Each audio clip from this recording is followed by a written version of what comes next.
Hello there. Welcome in. Glad you could stop in. Whether you're listening on Extra Sports 1300, 740 KVOR, or if you're streaming the show on the apps of either one of those two radio stations. Of course, there is another way that you can consume the show on a daily basis, which is by watching it live anywhere you scroll.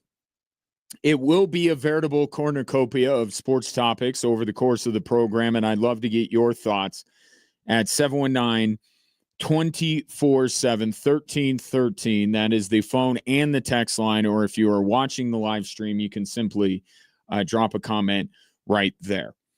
I want to start with the Denver Broncos today on a specific subject because I saw that ESPN had the Denver Broncos as one of the teams most likely to regress, backtrack, fall from where they were a year ago. And this is not a new thing. I have discussed the Denver Broncos in this way. But anytime that happens, it tends to send ripple effects through Broncos country because they're saying, how dare you? And I get it. All fan bases do this kind of thing. But, I've had people ask me, like, what, for me or just for others in a general sense, why, with what the Broncos were able to do last year, with everything that they have, why doesn't it seem like there are a lot of people buying in on the Denver Broncos from a personnel standpoint? I mean, because if you're just going to sit there and say they went 11-2 in one-score games and automatically they're not going to be good in those games, I mean, that's not necessarily the case. And there's got to be a little bit more behind it than that, right? It's a contributing factor. It's a thing that the Denver Broncos cannot be that good again in one-score games. It's just not going to happen.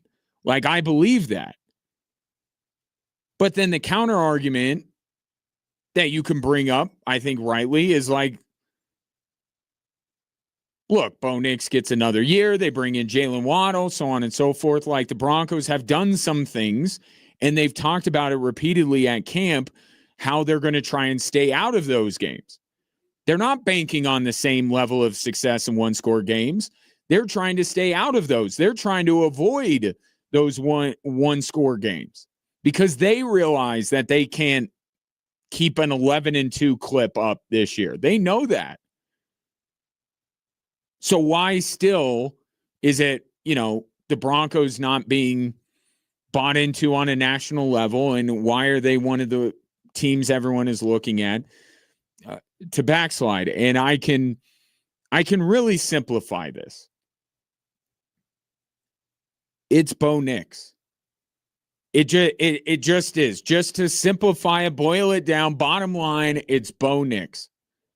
Right? Because you look at this Broncos team, and there are very few spots on the roster that you can point to and say they're bad here, right?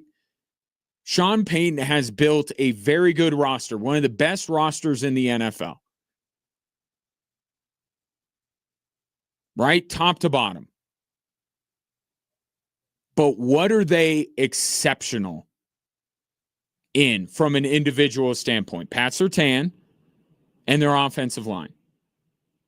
Okay, we don't usually talk about teams, and maybe this is a flaw in the way we discuss teams. Maybe we should be talking more about the strength of a team's offensive line. I think we talk about it, but it's not the first thing that comes to mind, and a corner is far down the list. Nobody's questioning Pat Surtain's status as arguably the best corner, if not the best corner, in all of football. But that's not where our mind goes. It's Bo Nix. That's the heart of it. They don't love Bo Nix like you do. I don't love Bo Nix like you do. And it's a pretty simple exercise.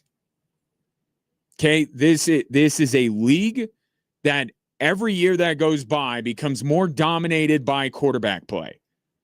That quarterback play is a bigger indicator of success or failure than anything else. And it's just the way that they've made the rules and everything like that. Go through the AFC. Okay, Broncos were the 1 seed last year, right? But now with everybody starting fresh slate, clean slate for everybody, go down the list and just division by division, because you know all these quarterbacks by heart. You can do this. Take you 2 seconds, maybe a little bit longer, but you get my point. Be very fast. Just go quarterback to quarterback. Who would you rather have over Bo Nix? I did this with somebody earlier today. Very simple. Let's start in the AFC West. Would you rather have Mahomes or Bo Nix? I'd rather have Mahomes. Would you rather have Herbert or Bo Nix? I'd rather have Justin Herbert. Just on his own. Okay? Don't bring into everything else that they have. Just quarterback versus quarterback. Herbert over Nix. Raiders, not a problem. Bo Nix clears that. But that's 2 in his own division that you would take over Bo Nix. Let's go to the North. Burrow, Lamar, easy. Aaron Rodgers, I take Bo Nix over Aaron Rodgers at this point, and I take Bo Nix over Deshaun Watson every day of the week, right? But there's 2 more. Let's go to the East. Drake May, arguable. Josh Allen, you're not taking Bo Nix over Josh Allen. So if you say, and let's say that you do believe that Bo Nix is a better quarterback than Drake May. We haven't even gotten to the AFC South yet. To me, there's 5 quarterbacks right now that you absolutely would take for this upcoming season over Bo Nix. That's 5. Now you have a group of Drake May, Trevor Lawrence, and CJ Stroud and Bo Nix. And I would guess if we talk to 10 different people, you might get 10 different rankings of those. But let's say one of them you would rather have over Bo Nix. Boom. There's 6 right there. There's only 7 playoff spots. And if you think 2 guys are better than Bo Nix, the Broncos are out of the playoffs. That's the way nationally teams are discussed. And then you start there. And then you get into the nuance of it all. And I think that, too, it's also important to note that even this ESPN piece that came out today did not have the Broncos falling off a cliff and finishing last in their division. All I have said about the Denver Broncos is I don't think they'll win the division. And maybe I'm trending in a direction where I'm going to have them finishing 3rd, but I'm not quite there yet. And still, if I had them finishing 3rd, they may be capable of getting a wild card. So nobody's expecting the Broncos, that I've seen anyway, to crater. But they just can't be what they were last year. And look, injuries are probably going to happen, but look at the circumstances last year. And you can even do this if you ran up against a Patriot buddy of yours that is touting Drake May, and you're not maybe 100% sold on Drake May. Do the same exercise with him. Right? Josh Allen wasn't what he was the year before. Ravens didn't even make the playoffs. Chiefs didn't make the playoffs. Joe Burrow was hurt. Like, look at the number. If we talk about everything through the lens of quarterbacks, or at least start there, look at how many of those quarterbacks that you would unequivocally take over Bo Nix that weren't even part of the equation last year.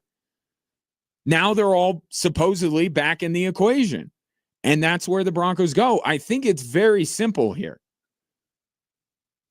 And it's not that incendiary to say that the Broncos are going to regress, that the Broncos are going to have a more difficult time winning the division or even getting a playoff spot. than the year before. They will absolutely be in contention for a playoff spot. I can say that right now. I have no qualms about it whatsoever. But you're going to tell me they're the best team in the AFC? I'm going to say no way. Are they the best team in their division? I don't believe that they are. So that's two things that they were last year that they're not going to be this year. Pretty easy. Pretty simple. But it starts with Bo Nix. He just and Bo Nix is starting to get, we have, as sports fans in this state, I feel like there's been a shift. Forever, or not forever, but for a few years, again, that absolutes thing, I don't want to speak in absolutes. For a stretch of about 5 years, all of this kind of energy was spent towards Nikola Jokic. Right, because there was a feeling around here that Nikola Jokic was being disrespected nationally. People didn't recognize how good Nikola Jokic was. Well, the guy has 3 MVPs. Okay, I know it's getting a little bit murkier now with Victor Wembanyama, but I think people are down enough on the Denver Nuggets here locally to say, you know what, we're not waging this war because Nikola Jokic isn't going to sniff a title this year, and Wembanyama played in the NBA Finals. Shea's won a title more recently than Jokic. But now that energy needs to go somewhere. Okay, and it's just ingrained. I grew up here. I understand it. Flyover country, forgotten time zone, all of this kind of stuff. There's a chip on our shoulders. We have a bit of a complex, but we're justified because the West Coast and the East Coast dominate the conversation. This energy of you don't get it, this guy is really good, has now been transferred from Nikola Jokic to Bo Nix. And I don't know that that's the right thing because Bo Nix is not arguably the best quarterback in the league. He's not even in the top tier. There's been nothing. He's not even in the top tier of his own draft class. But again, this doesn't mean that the Broncos can't win. It doesn't mean they can't go to the playoffs. But especially this time of year, we're looking for the exceptional. We're looking to say this team is absolutely the best at this. And if you can say that when it comes to quarterback play, they're the best, then that's the best argument you could possibly make. We have the best quarterback in the league. We have one of the top 3 quarterbacks in the league. That's the easiest way to make your argument. You start getting into, defensive line pressures and offensive line protection, and you're going to start to lose some people.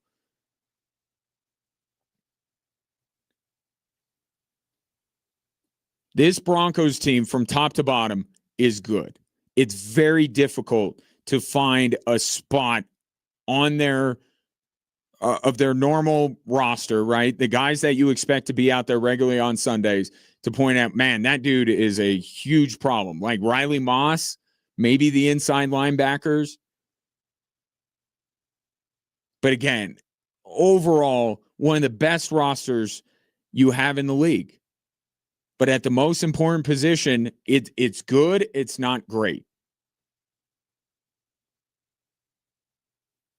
Right? San Francisco and Philadelphia are examples where they have good quarterbacks. I don't believe that they have great quarterbacks.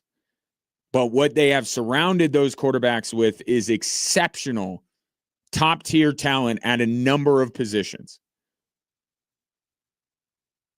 And so it has worked with Brock Purdy. It's worked even better with Jalen Hurts. And I just don't, you look, and even Detroit is another one. Like they haven't gotten to the Super Bowl, but you look at this team up until last year and they were this factor and they got to the NFC Championship and all this kind of stuff. Jared Goff isn't exceptional. He's not top tier, but he's got Jahmyr Gibbs and he's got Sam Laporta and he has Amon-Ra St. Brown. Like elite skill position players. That's why the addition of Jalen Waddle is so exciting for Broncos fans because he gives them a chance to have somebody top tier, somebody elite at the skill positions. But they've built a good roster that's capable of winning, and if some things go wrong with other teams, then there are the Broncos right there to take over, and that's what happened last year. But with all of these teams coming back and they're healthy, that's when they start to get moved down a little bit. I'm not telling, in fact, I'm encouraging people to plead their case and to tell me why Bo Nix is better than I think he is, or that the Denver Broncos are better than I think they will be this year. Not saying they're a bad football team, not saying that last year was a complete mirage. I'm just saying the rooms got more crowded. And do I like the Broncos more than I like some of these other teams in this very crowded room that we have at the beginning of the season? And the answer is no.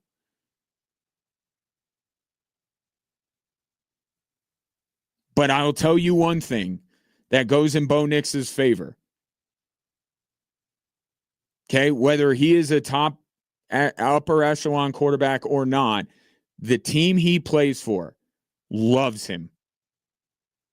And I've seen this with San Francisco and Brock Purdy.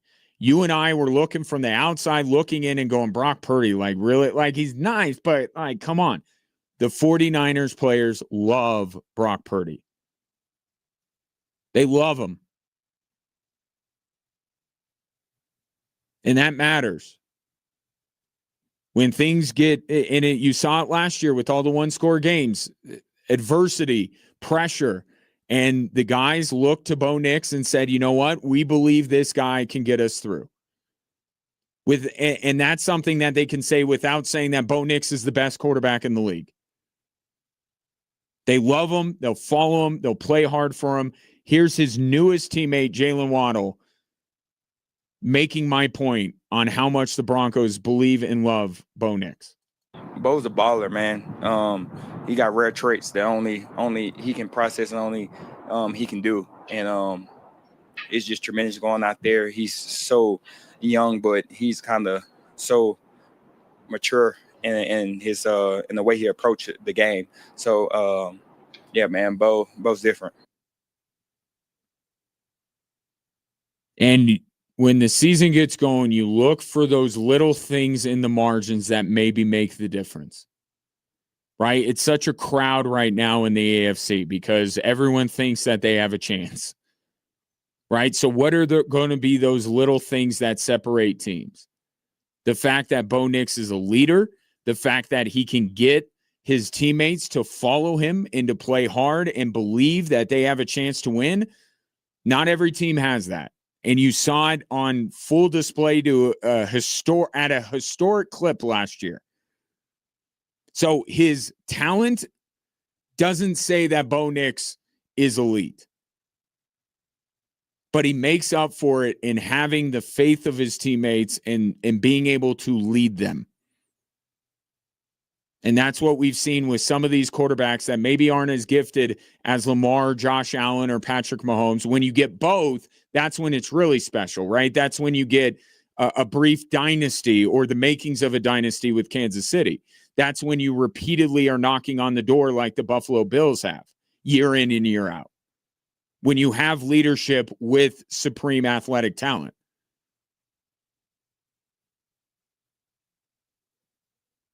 Bo Nix doesn't have the gifts that some of these other quarterbacks do.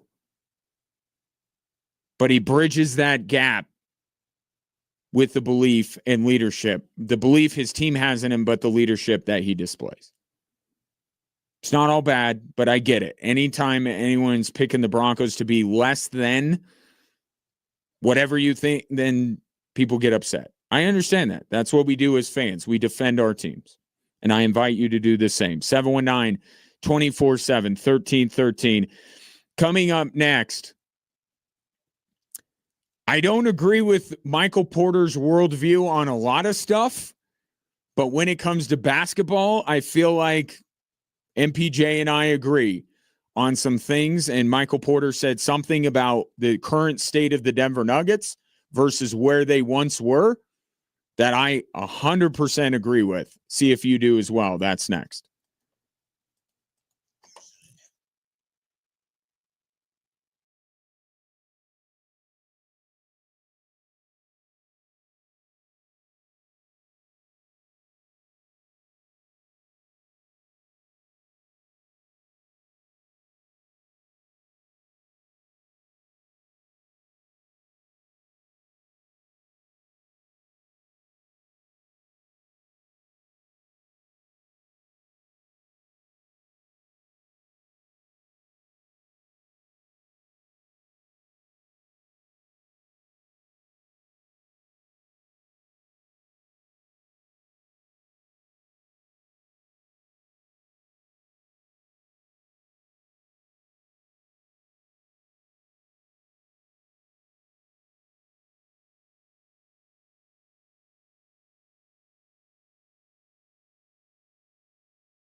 If you missed the announcement this morning on Colorado Springs Morning News, 5 a.m. to 8 a.m. on 740 KVOR, Eric DeMarco was our lucky winner of the 4 season tickets to the upcoming Air Force season. Appreciate you all participating, getting qualified, all that great stuff.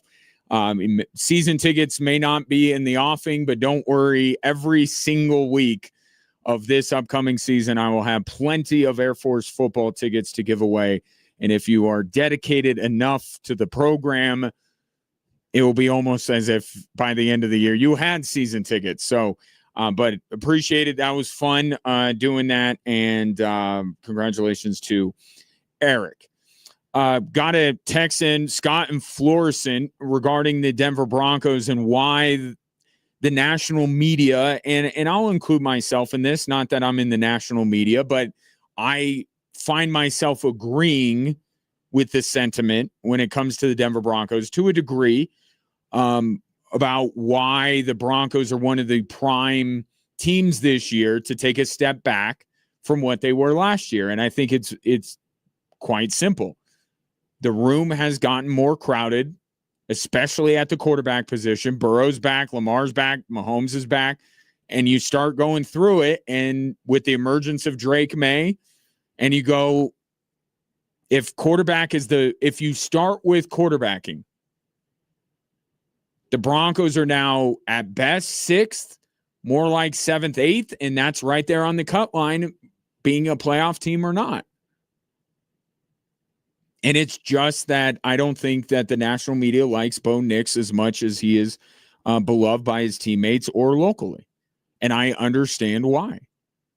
He's not an upper echelon quarterback. I don't expect him to rise to that level this season. But with everything else the Broncos have,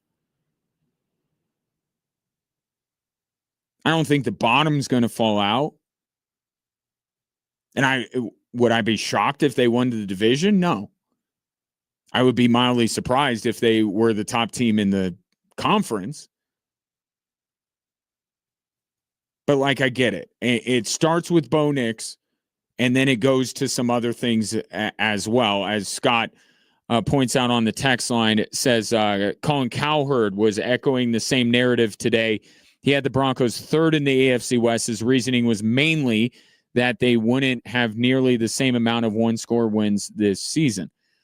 And I agree with that. And look, you don't have to look far. Just look at the Kansas City Chiefs from 2 years ago to last year.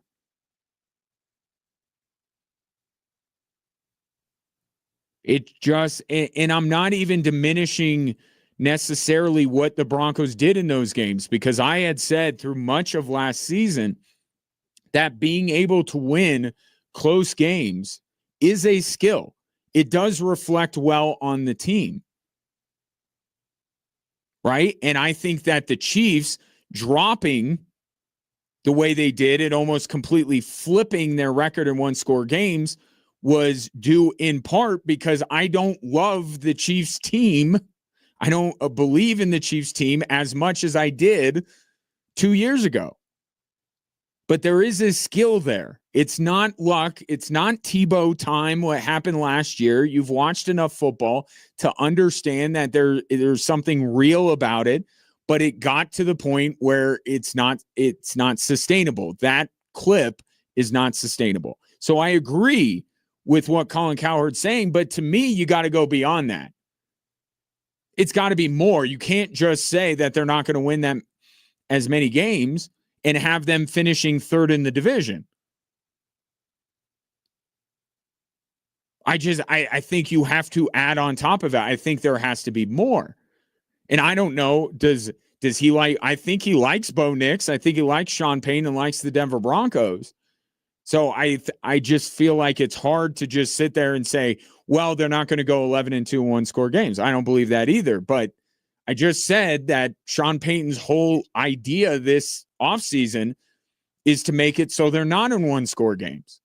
So they don't plan to be in 13 one-score games. So what's the argument against that? Let's say they stay out of that many one-score games. Do you believe that they're winning those games, or do you think that they're losing those games? So I just feel like there has to be a little bit more to it than that. And I love Colin Cowherd. I'm a fan. I'm just saying on this particular case, I think you have to go further. And that's where I start with the quarterback play. And I look at the defensive side and say they're on the field too much. They don't create enough turnovers. That has to change. And the Broncos know that. I'm not saying anything other than maybe not believing in Bo Nix as much as the Broncos do. I'm not saying anything that hasn't been said by Sean Payton and members of the Denver Broncos. The defense knows they have to create more turnovers. The offense knows they can't wait till the fourth quarter to start playing.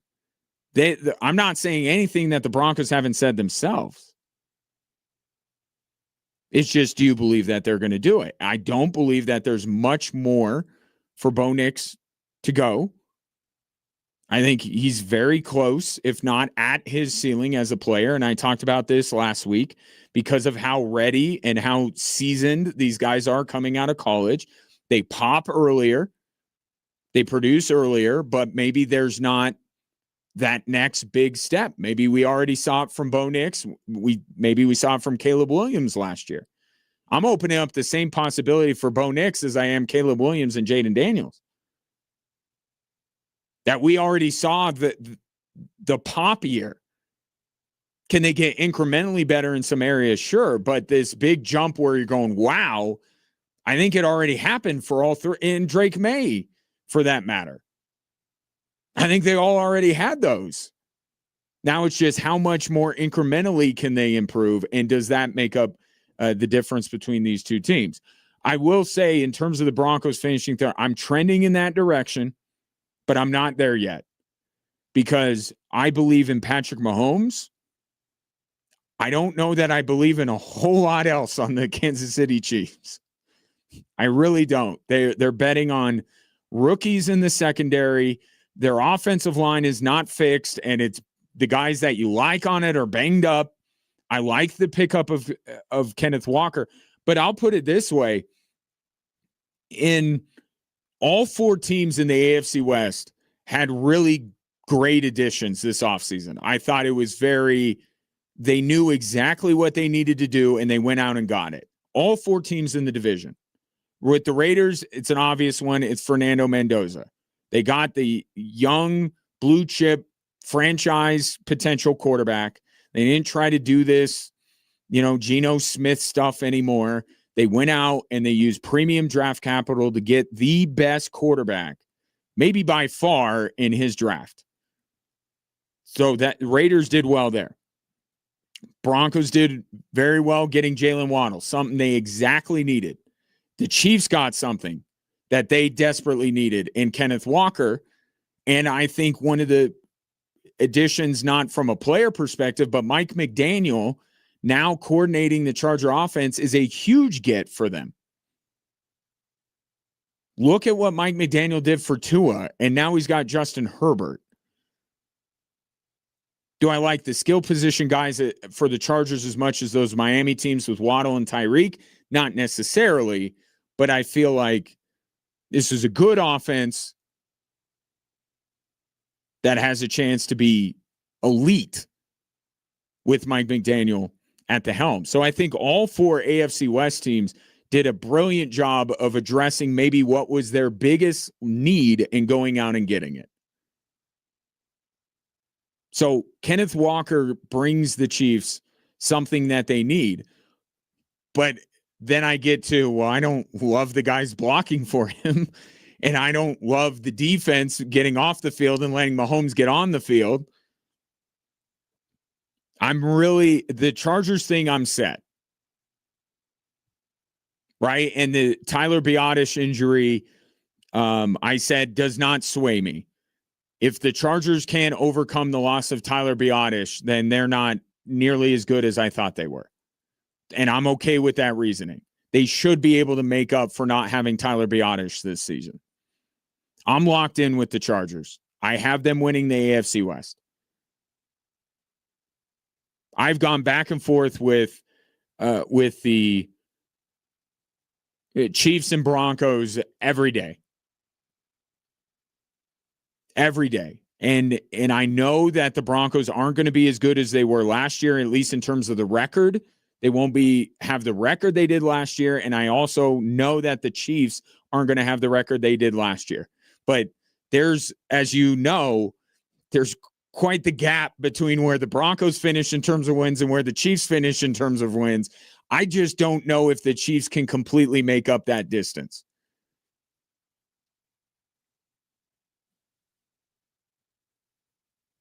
But maybe they will. Check with me. We got 20 days now. That's where I'm really having, and there is consequence, right? Because if you say that the Chiefs or the Broncos finish third in the division, there's a very good chance they're not getting into the playoffs. And the problem that I'm having is if you just look at those three teams in the AFC West in a vacuum, I'm like, they're all playoff teams. As much as I'm saying I'm down on the Chiefs, I still think that they're capable of being a playoff team. But there are only so many spots available. And if you are the third best team in your division, your chances, they're not great. It's not impossible. We've seen it. But I'm having a hard time deciding whether I got the Broncos or the Chiefs finishing second, but I'm having a hard time. The team that I ultimately decide doesn't finish second in division. I'm like, well, I can't keep them out of the playoffs. I think the Broncos are a playoff team. I think Kansas City is a playoff team. These are the things that keep me up at night. So don't say for a second that I don't care about my job, because it keeps me up at night trying to decide whether I have the Broncos or the Chiefs finishing second in the division. It's tough. And here's the other part of it, right? This whole idea that the national media isn't loving on the Denver Broncos the way that you as a Broncos fan may like them to. I'll just speak from my personal experience. It's really difficult. I was asked this question at lunch the other day, just in a general sense about my belief in the Denver Broncos. And I'm like, I just don't think they're getting back to where they were last year. But it's very difficult to say that, because you look at this roster and you're just like, they got a running game. They bring in Jalen Waddle. They got the defense. They got Pat Surtain. They got Nick Bonito. It's very difficult. And that's why I say it really boils down to Bo Nix. It really does. If you don't love Bo Nix, then there's your path to be able to say, yeah, the Broncos aren't getting back to where they were, because these other better quarterbacks are back in the picture now. But it's tough. It's really difficult. Brett says Mike McDaniel ran up 70 points on the Broncos as an offensive coordinator and coach. He did. That's why I'm saying, like, Mike McDaniel's a huge get. Like, all four of the teams in the AFC West made huge additions.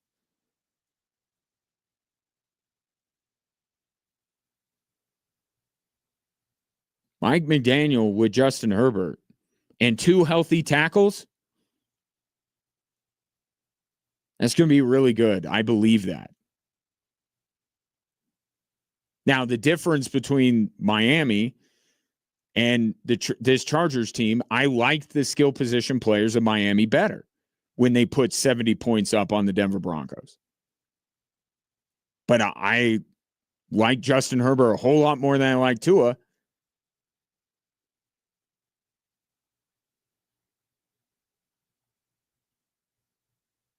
I mean, you would be hard-pressed to find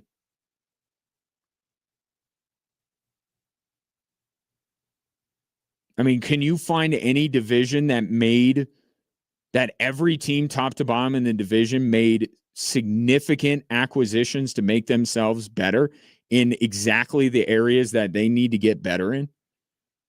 You can't find another division that did that. And all four in the AFC West did. Raiders, you got to wait a little bit. It's a futures play, but I think they got their guy in Fernando Mendoza.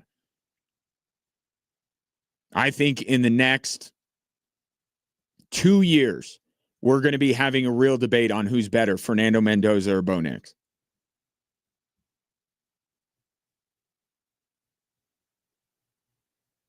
Now, maybe that's for who the third best quarterback in the division is, but my point is I think that the Raiders got a good one.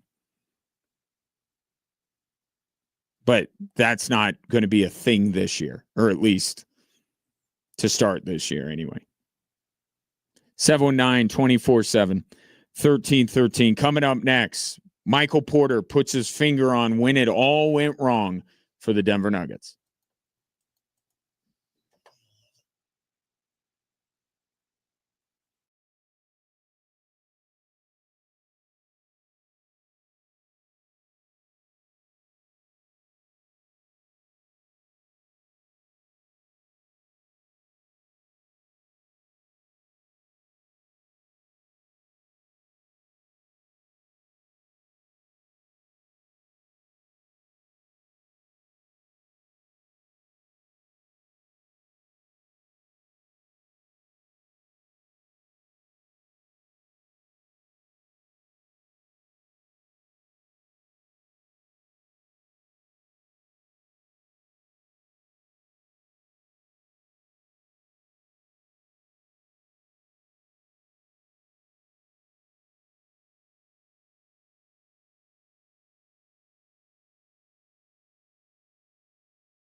I have to put out this disclaimer. You know that I was a defender of Michael Porter as a basketball player in his time in Denver.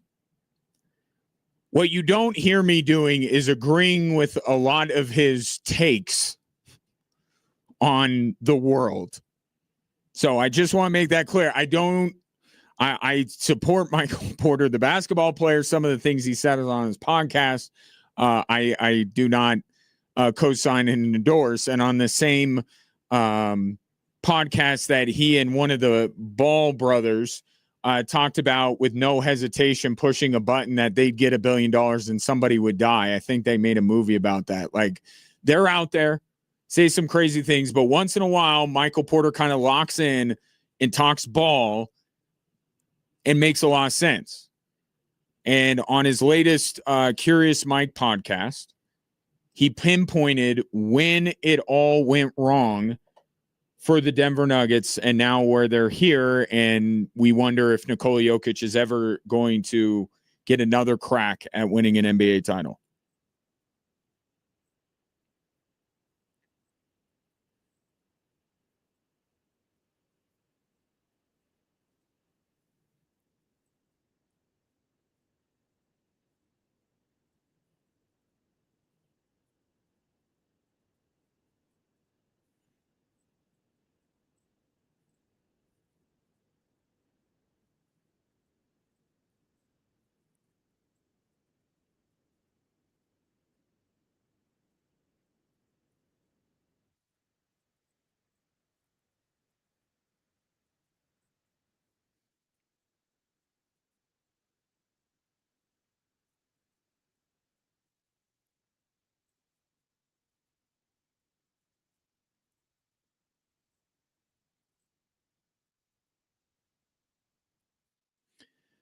So he identifies them letting Kentavious Caldwell-Pope go as the beginning of their downfall.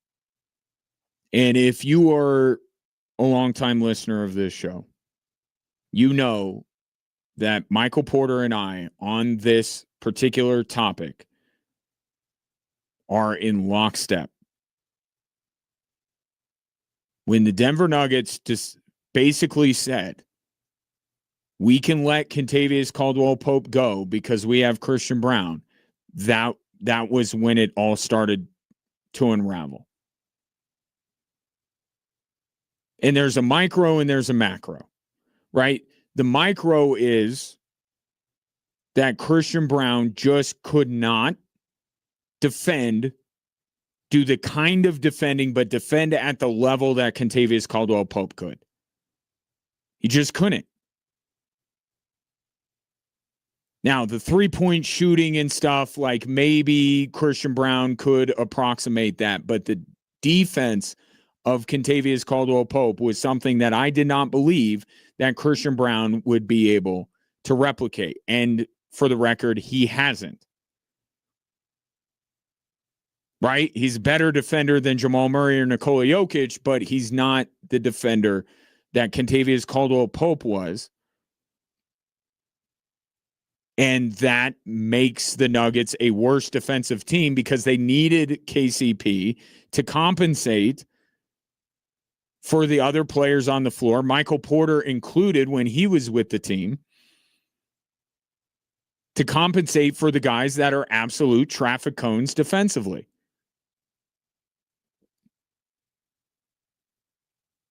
So they made a miscalculation in terms of what Christian Brown could bring them. And Christian Brown and his supposed resurgence and bounce back year is going to be one of the biggest stories of this upcoming Denver Nuggets season. But the fact of the matter is he has not shown yet that he is the player that Kentavious Caldwell-Pope was when the Denver Nuggets had him. Now, at this point, it's moot. Think about Bruce Brown, right? People lamented Bruce Brown leaving after the title run. They got Bruce Brown back. Yay, Bruce Brown's back. And then you realized, oh, he's not the player once was. So if the Nuggets went out and brought in Kentavious Caldwell-Pope now, it's too late. right? But you could see where Michael Porter's going with this a little bit, that having Kentavious Caldwell-Pope, in addition to the health of the Nuggets, which wasn't great, in that OKC series, maybe they could have overcome that and gotten past Oklahoma City. But in the bigger picture, what that move signified was the Nuggets believing that they knew better.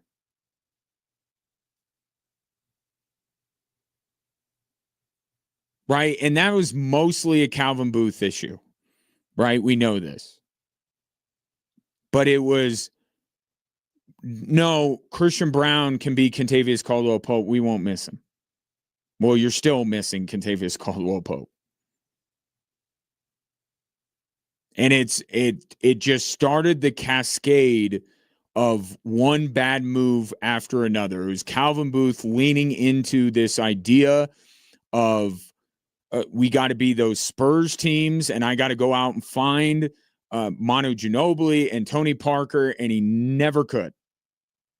He never could, and he gave up so much draft capital in order to make it happen, and then he made other moves that he had to, fix by giving up all the Nuggets draft capital. Like, for a guy that said the draft is the way, right? The draft is the way that the Denver Nuggets are going to remain in contention and keep their window open.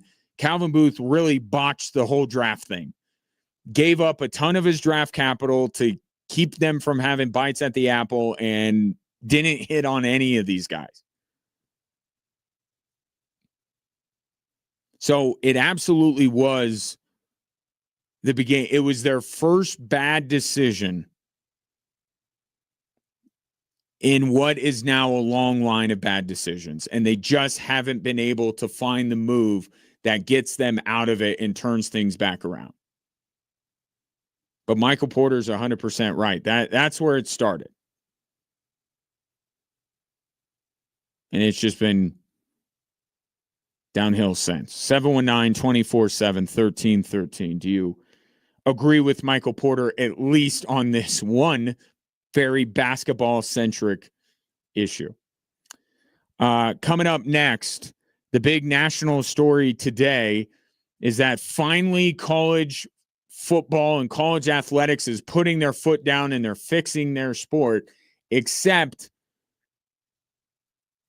I think it's nothing more than grandstanding, because there is one power in college athletics, and it's not the conferences. And it's not even the players. I'll tell you what it is next.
Welcome in. Great to have you, whether you're listening to the show, Extra Sports 1300, 740 KVOR, or you are watching anywhere you scroll, because we are on Facebook, we're on YouTube, Twitch, X, and Instagram each and every day, streaming this show live.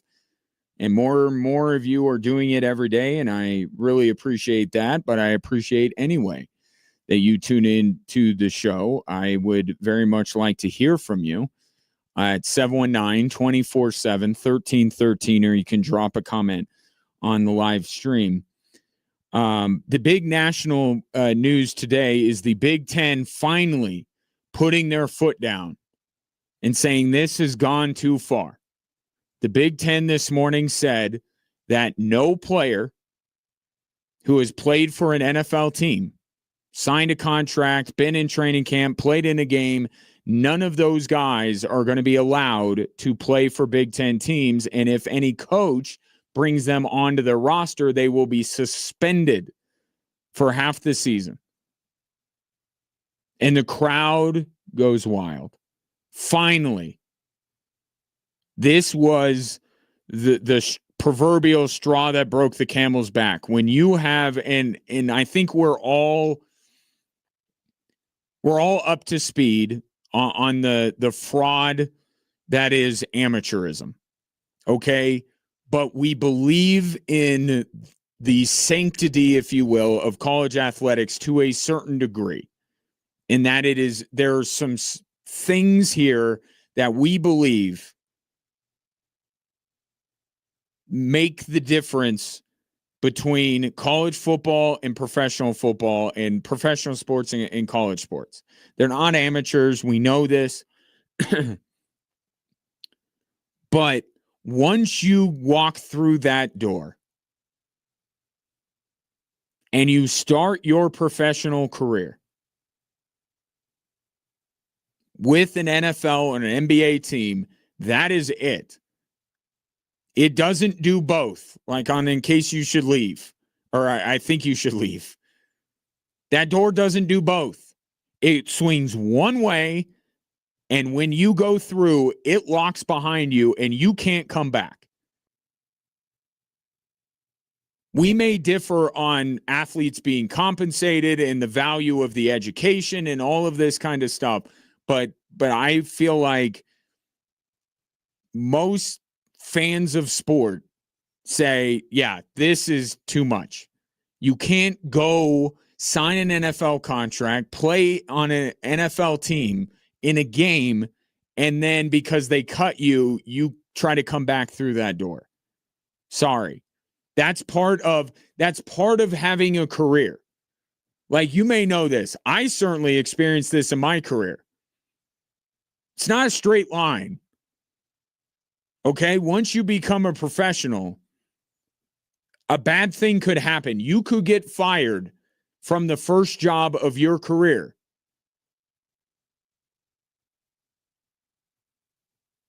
But you trudge ahead. You pivot. You try to find something else.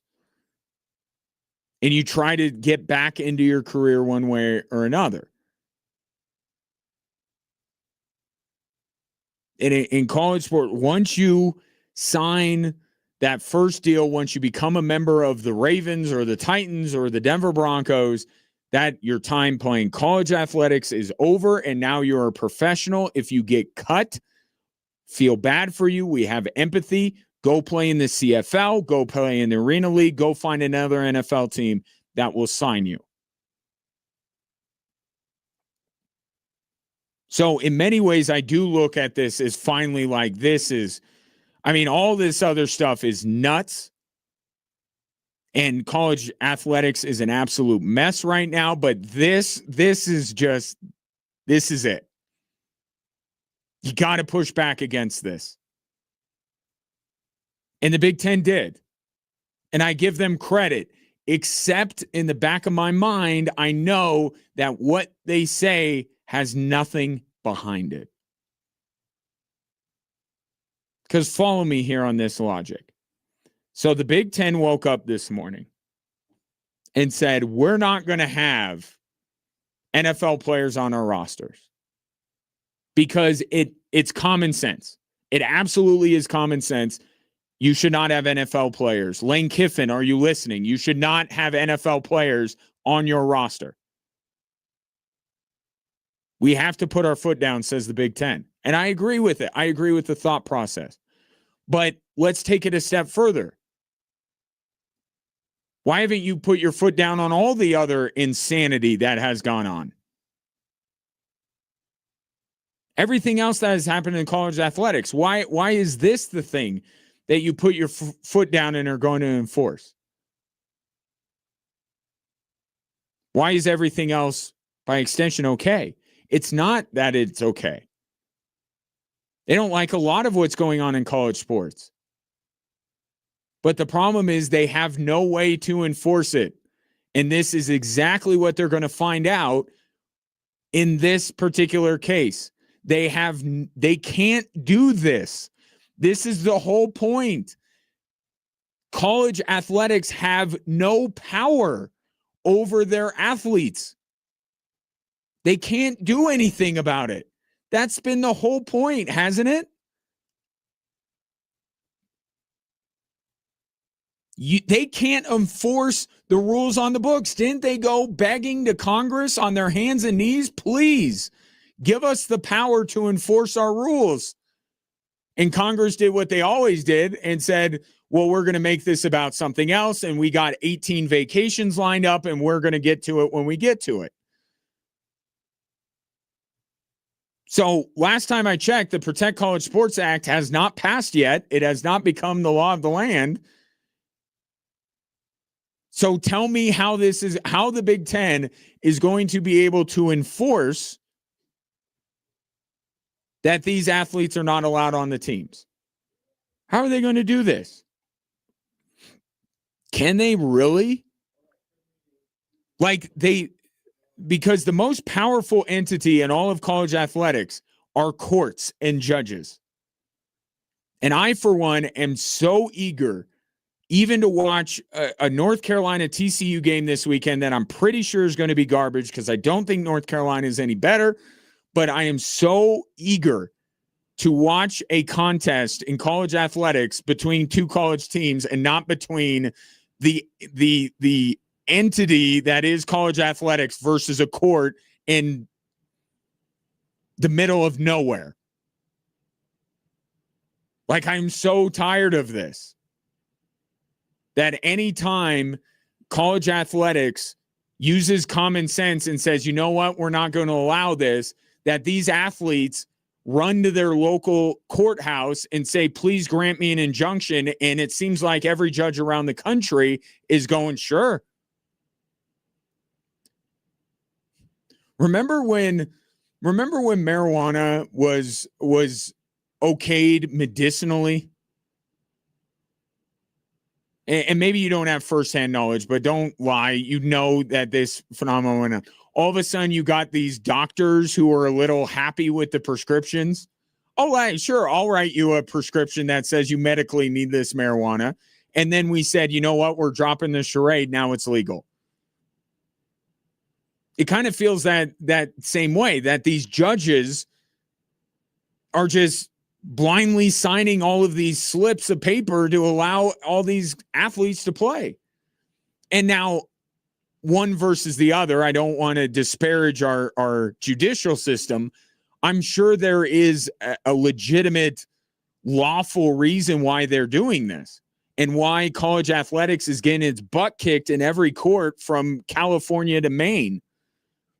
I'm sure they're acting on real legal precedents. I believe that these judges have at least some basis for doing this. So it's a little apples to oranges, but it just reminds me because it's like a guaranteed win. It's like Alabama playing Mercer week 8, like it's a guaranteed victory. So what's going to stop the next wave of college athletes to just these guys that basically all of them are going to play for LSU this fall, apparently? They all go to a Louisiana judge and say, give us a slip that says they can't do this. And they're going to, because college athletics has no leg to stand on. Isn't that this whole point? Isn't this why they're going to Congress? Because they have no power to tell these athletes no? So I look at what the Big Ten's doing. I'm like, this is grandstanding. That's all this is. There's nothing behind this. You can't do this. You can't tell them they can't play. Now, I don't want to throw the word around collusion, but if several like-minded individuals within college athletics just so happen to very independently and apart from one another come to the same conclusion about these athletes, I mean, what's to stop them from just saying the guy, the tight end from that's going to play at LSU is becoming kind of the face of this thing, but there are others, many others. What's to keep them from just saying, you know what, we don't want you on our team? I feel like couldn't that have some, like, we just don't want you. Our roster is full. Like Dan Lanning said this the other day. Like, we don't want these guys on our team. We have our roster. It's set. We're ready to go. We're not adding any of these guys. Isn't Dan Lanning allowed to at least say that?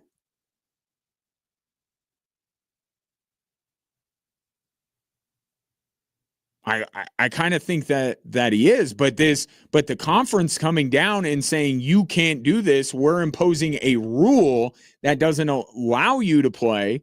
That's where it gets tricky. If it's just your own, ethos, if it's just your own idea, I feel like you're safe. I feel like what Dan Lanning said the other day, he's good. You just don't want my roster settled. I decided, sorry, it's too late now. It's like NFL teams, right? When they have the final roster cut down and they're like, we're good with the 53, and some street free agent knocks on their door and says, can I play for you? They're allowed to say no, right? But can the NFL say you can't apply for employment with this team? I think that's the difference here. So if college football just, again, independently, not colluding, just independently on their own, all were of like mind, couldn't they keep these players from coming back and playing? Well, therein lies the issue. Because you have Lane Kiffin. And Lane Kiffin is going to sit up there on the Pat McAfee show and say, well, I don't think it's right. I think, they got an injunction. And I get it. It's an easy thing to do, right? You could cover yourself in that. They got an injunction. What am I supposed to do? You can still say you're not taking them. But Lane Kiffin doesn't want to. Lane Kiffin's desperate to win as many games as he can at LSU. So he's going to do it. And Ryan Day at Ohio State the other day said, well, how can I? He did the other thing. Like Lane Kiffin, I'll give him this. He's a trailblazer. Like, he's like, bring me your tired, your poor, your huddled masses. If you've been cut, I think he's got billboards up outside of the Mercedes-Benz Superdome in New Orleans said, if you've been cut by the New Orleans Saints, come join the LSU Tigers. Like, he just doesn't care. Like, he'll try to soften it a little bit by saying they got the injunction. But let's be honest, Lane Kiffin's looking for every loophole, every advantage he could possibly get to make this LSU thing work. But then Ryan Day is taking another stance, which is, well, everybody else is doing it, so I have to. I appreciate what Dan Lanning said. Because it would be much easier for Dan Lanning to go the route of Ryan Day and especially Lane Kiffin. And he could just say, you know what? We're going to take them. They're allowed to play. Just because they're allowed to play doesn't mean you have to take them. But getting to the main point here, if the Big Ten or any athletic conference has the power that the Big Ten is acting like they have today, why haven't they put their foot down about the 800 other things that are destroying college athletics? Like, Why don't you put your foot down on NIL spending or put your foot down on the portal or like that's the whole point here. The whole point here is you have no power to be able to do any of this stuff. So how is this different? And I guess I have an opinion on it, but like at the same time, I'm legitimately asking. Like they can't actually do this, right? And if they can't, then this is grandstanding. And by the way, you know how many players that were in NFL camps that were just cut that have reportedly joined a Big Ten team? 0. Is that because the Big Ten doesn't want them? I don't know. Ryan Day said if the other schools are going to do it, I'm going to do it. It's also convenient for the Big Ten. Well, I agree with their premise. It's easy for the Big Ten when they haven't allowed any of these guys to come back to then come out and say, we're not allowing you. It would be much more difficult for Greg Sankey to wake up today and say you're not allowed to do this when Lane Kiffin's got half an NFL roster already built at LSU.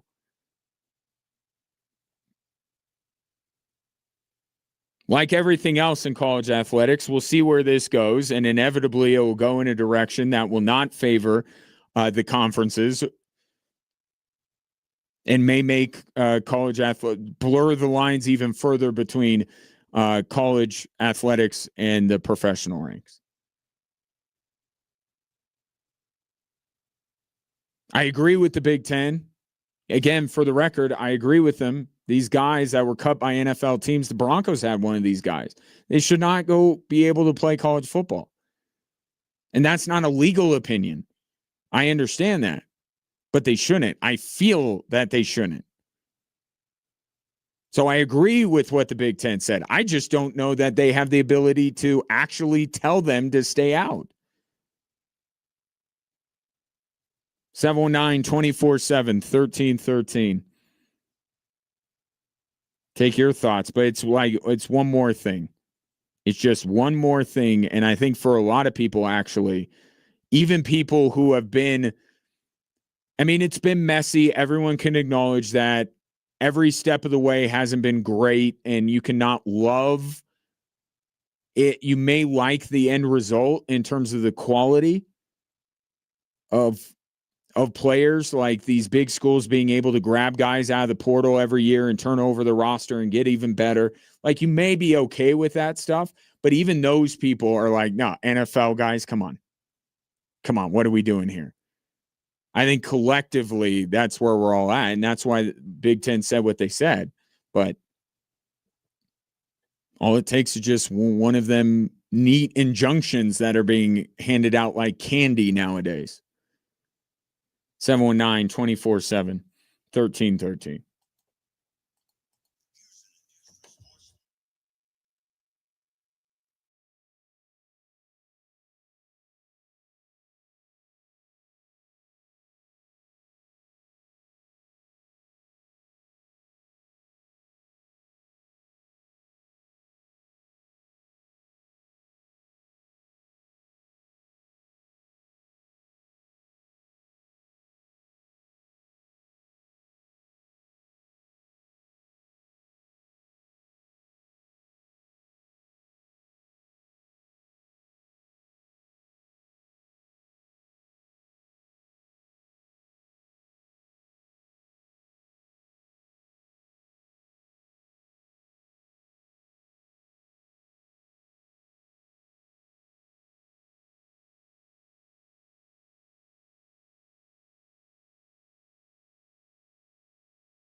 Couple of texts from Brett here. 719-247-1313 is the number if you want to get involved. First on the Michael Porter clip that I played earlier, and I'll play it again coming up in a little bit, pinpointing the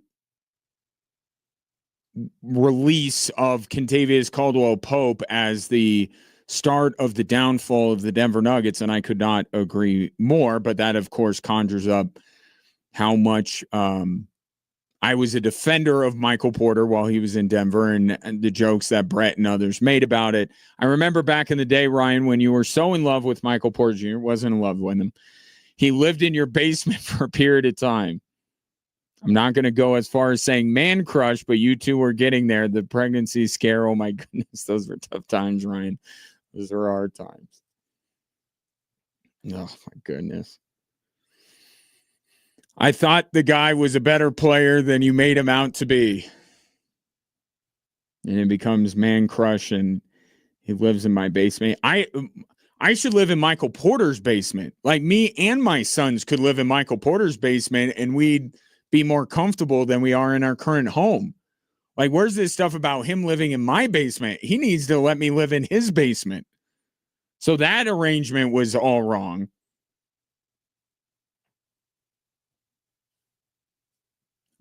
Guy's a good basketball player. Got a little bit picked on, I thought. I defended the guy, and I see eye to eye on him on this one particular subject, and I think there are about 99 others since he started his podcast where I'm like, nope, don't agree with that. Then Brett adds on the Big Ten grandstanding, acting as if they have any power over anything these days, and saying no NFL players will join our team. Brett says, Ryan, you're not getting it. These men are applying for jobs and not getting them. They simply want to advance their education and get their master's degree and, God willing, their PhD. Wait a minute. Is education a part of college? When did this happen? What are you talking about, degrees? Is that what college is for?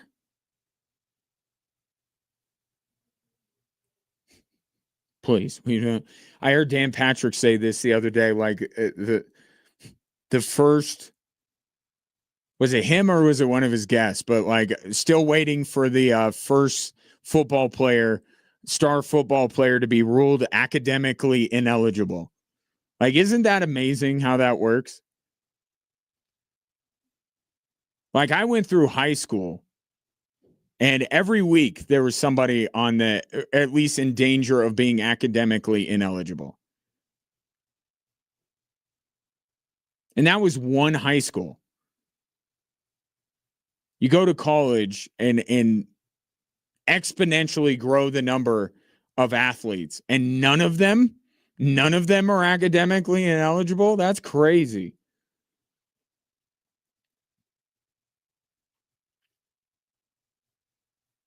Look, that door doesn't swing back the other way. Go to the CFL. Like, I know it's not where you want to be. You'd rather be in Baton Rouge than in Saskatchewan, but I'm sorry. That's where you need to go. You need to go to Saskatchewan. And if you make it back to the NFL, that's going to be the first thing anybody brings up. This guy was cut from NFL training camp, went to the CFL, got back to the NFL, and look at him now. Kurt Warner with the Arena League. Heck, doesn't the Rocks League still exist? Like, why do you have to go back to college football? It's not for the education. I mean, it was a good joke, Brett. I get where you're going with it, but it was not about the education. That's not why they're going back. Going back because of money.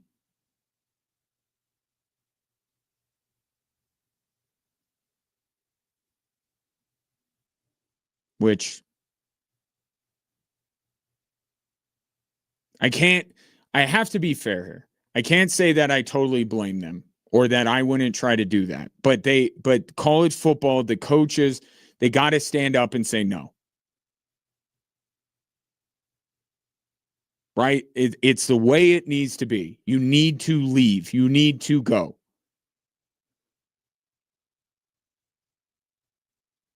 Like I flirted with a fifth year in college, and my parents were ready to disown me. Like, get out of college already. Go.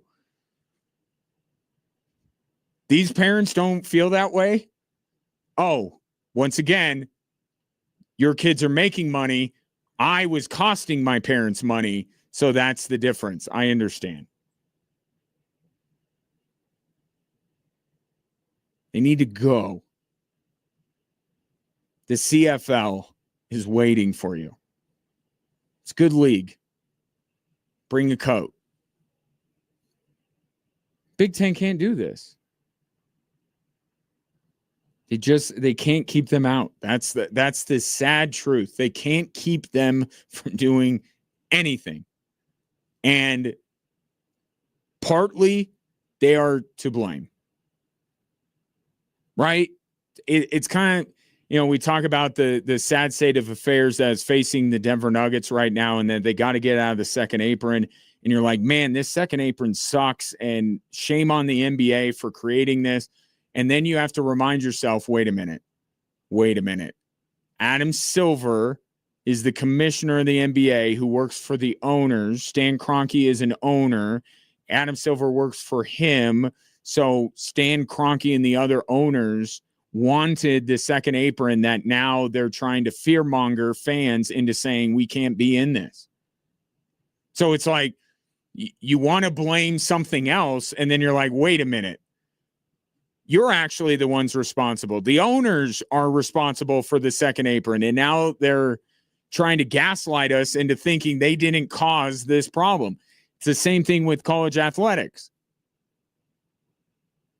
They let it become the Wild West because they wouldn't let go of the stranglehold and the power they had over these athletes under the guise of amateurism. And so when the floodgates open, that's literally what happened. And they're like, wait a minute, we can't control the flow of water here. Well, yeah, because you didn't mitigate it. You didn't accept that this is the way it's going and this is the way it should be. And you should give them the ability to earn money for their name, image, and likeness. You should have been doing these things already. And maybe we don't even get to this point, but you didn't. And the water backed up behind the dam, and then the dam broke. And now you're like, oh, wait a minute. It's not even NIL. It's pay for play. Like they don't have control over anything. Yeah, well, you were the ones that kind of caused this. So my sympathy level is very low for the Big Ten, the SEC, and these other, because they kept these athletes down over the years because they liked all the money that these athletes were bringing in for them, and they didn't want to share. And now that paradigm has been completely shifted the other way, the pendulum has swung completely the other way, and they are powerless. These athletes have all the power. And Lane Kiffin would be happy to have every single one of them on his roster. 719-24/7-1313. Coming up next, meet the new owner of the San Diego Padres and why I think this is going to be awesome.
Welcome back, Drive Time. Welcome back, Drive Time Sports.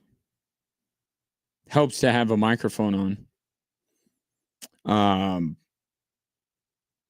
I want you to meet somebody. She is one of the new co-owners of the San Diego Padres. Her name is Kwanzaa Jones, and she made quite the first impression.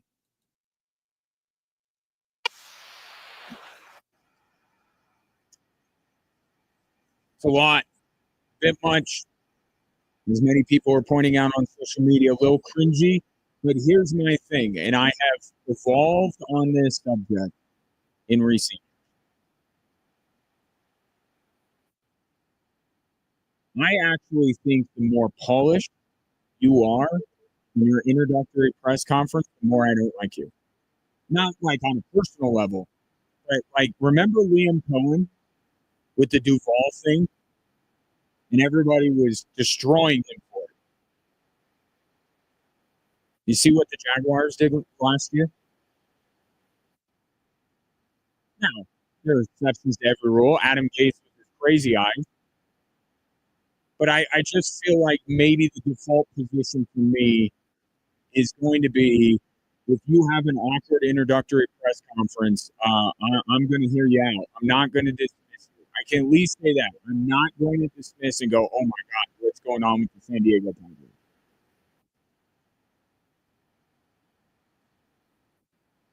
Because I feel like it's a different skill set to just make a good first impression in in an introductory press conference and actually be good at your job. It's two different skill sets. I don't think that clip is going to disqualify Kwanzaa Jones and her husband Jose Feliciano from being good owners of the San Diego Padres. And we also have to be careful too, because as I listened to the entirety of what they had to say today, I'm like, wait a minute, that's the one clip that's going viral. But like, I like a lot of what they're saying here. Was this happening with Liam Cohen? Did we just fixate on the Duval thing and he actually had some really good ideas that he presented in his introductory press conference? So I've evolved on this subject a little bit. I actually think the stuff that I heard from them today, if I'm a Padre fan, I think it's great because I look at the Padres a little bit like the way I looked at the Broncos under John Elway, but after Peyton Manning retired.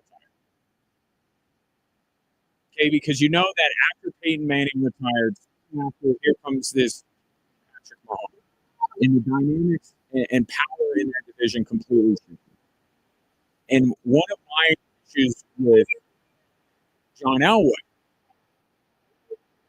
was in the post Peyton Manning era was that he kept trying to build his version of the Kansas City Chiefs and ignoring the fact that what won them the Super Bowl was actually not Peyton Manning and their offense, it was their defense. I always said, why don't you make a team that can beat Kansas City rather than trying to create your own lesser version of Kansas City? The Padres, I applaud what their previous ownership did because I think the amount of money you invest does show. And I know Mets fans don't feel maybe this way right now, but the fact that Steve Cohen is willing to put in as much money into the operation as he can, that shows dedication. That shows desire to win. And the Padres tried to do everything they could to win. They had a huge payroll to try and compete with the Dodgers. The problem is they kept coming up with lesser versions of the Dodgers because you just can't do it the way the Dodgers do. They exploit a massive loophole where they can keep billions of dollars of television revenue away from everybody else. They have a war chest that nobody else is able to possess because Major League Baseball screwed up in evaluating their TV deal. The Dodgers have advantages, or at least one advantage that nobody else has. And they keep using it and exploiting it. Yeah, we could defer Shohei Ohtani's entire contract. We're going to be getting paid tons of money that we don't have to pay into the what am I talking? Not luxury tax, but you get what I'm saying. We don't have to redistribute this competitive balance tax, whatever they call it in Major League Baseball. We don't have to do that. So we'll be raking in money. We can surely pay Shohei Ohtani when his career is long over. Because we're going to still be getting paid all this money that we don't have to share. Right? That's not the Dodgers' fault. I don't expect the Dodgers to offer up more money. You know what? That's not fair. It's not fair. Major League Baseball gave us a loophole. We're not going to use it, and we're going to go ahead. It's like the Vegas Golden Knights thing with LTIR. The answer was not Vegas not doing this. It was everybody else start doing it. The problem was, the problem is that the Dodgers, not everybody can do what the Dodgers are doing, which is more of a reason why there should be a salary cap and a salary floor, but that's not really about this conversation. You can't do what the Dodgers do. You have to be different. And what I heard from Kwanzaa Jones and her husband, Jose Feliciano, is that they're not going to spend wild. They're going to live within their means, I believe was the line. Now, I understand that you meet that with a bit of skepticism and say, well, wait a minute, does that mean you're going to be cheap? I don't know. Does Kwanzaa Jones saying this make it sound like they're going to be penny pinching?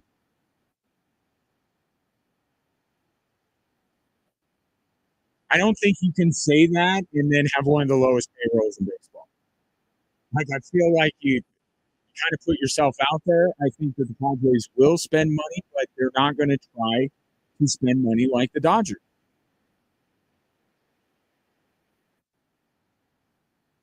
And when you have a budget, you get a little bit smarter. Maybe they invest their money and they're not hurting for money. Maybe they invest it wisely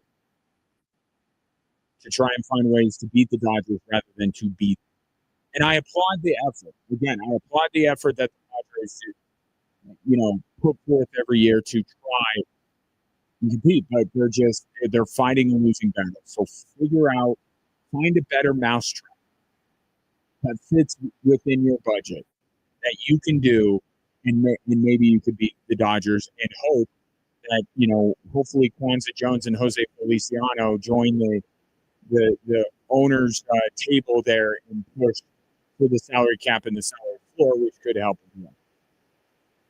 But I get it. If you just saw that clip on social media, you'd be like, what is this? But I think recent times have taught us, don't dismiss somebody who's maybe a little awkward out of the gate. It's those super polished that have an answer to everything and know exactly what to say that you need to be a little bit worried about. It's a little too rehearsed. I want some of the human element. I want some of the awkwardness involved in my introductory press conference. The strength to admit that you don't know what you don't know. So I'm buying the Dodgers. I'm not literally, because Kwanzaa Jones and Jose Feliciano bought them, right? I think they'll figure it out. Kind of like the other way with the Broncos, right? The Broncos were a family-owned business, a mom-and-pop operation, and then they realized that doesn't play. So we're going to get corporate America to come in here and do it, and it's been good. And I mean, there's more than one way to skin a cat, right? The corporate America way of doing it may not work for some, but it's about finding that thing that you do that's maybe different than what you've been doing that actually gets you to where you want to go. So I'm in. And besides, I got a good 3 to 5 years before the Rockies are relevant, so I can look elsewhere inside Major League Baseball for something to watch. So, and look, and let's be honest about this. If we talk about the news of the day, what's worth? what Kwanzaa Jones did or what Jed York did?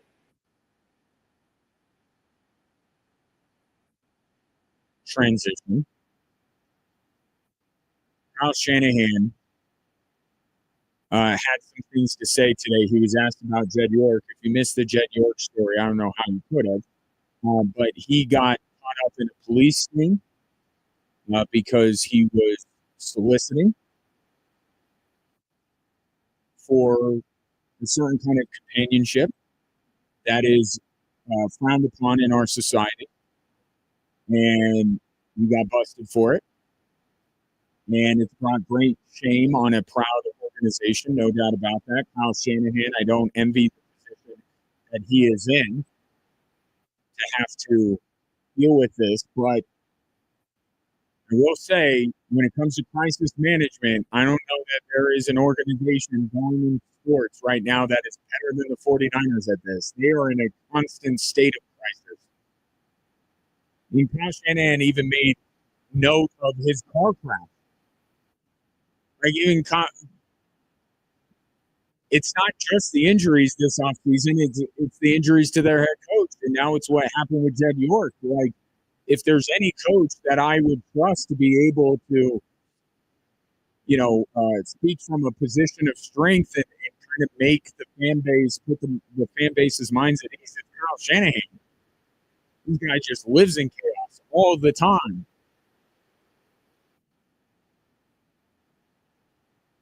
He said, and he basically alluded to as much. Like, my view is, as the coach, does it have an effect on us as a team? And that's why I continue to answer on, from a football standpoint, it has no effect on me. No effect on me. And right, it's not like Jed York is going to be sitting at one of the lockers post game, or he's going to be at practice. The guy, you're not going to see the guy for a while, right? So it's only a distraction if it's your head coach. I would say that the car crash was a much bigger distraction than this. And I'm not trying to grade out which one is worse. You can talk amongst yourselves when it comes to that. But Kyle Shanahan's car crash is a much bigger distraction than what Jed York did. The injuries are a much bigger problem than what Jed York did. It's embarrassing. But the line I can't buy from Kyle Shanahan is how much he respects Jed York. I mean, come on. No, I'm not here to, diminish what Jed York got arrested for. But there are higher crimes, right? I'll just say that. There are higher crimes than this. But what I can't buy is that you don't lose any respect for the guy. Not saying that you have to be completely ashamed, never talk to the guy again, ask for your immediate removal as head coach. You have to distance yourself from the organization. I'm not saying all of that, but come on. He says he has a lot of respect for Jed York. You gotta have a little bit less, right? A little bit less. Just the embarrassment of the whole ordeal has got to make you lose a little bit of respect for your boss. But therein lies the. I was going to say a very popular phrase that I'm not going to say. Given this current situation, I stopped myself, and I'm proud of stopping myself from it. Therein lies the crux of it all. Jed York is Kyle Shanahan's boss. So you're not going to publicly destroy the guy or mock him or anything like that. But in a quiet moment, Kyle Shanahan has a wee bit of respect for Jed York, as any human being would.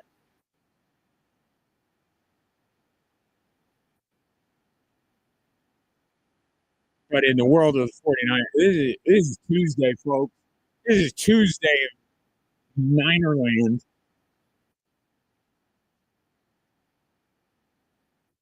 I don't think it's a story now. It probably has some legs. It will stick around for a little while. But as long as Jed York stays away, I don't know that. There are a lot of reporters that are going to be constantly asking about how Jed York's situation is going to impact the team. Out of sight, out of mind. That's a better saying that doesn't make people think I'm referring to something.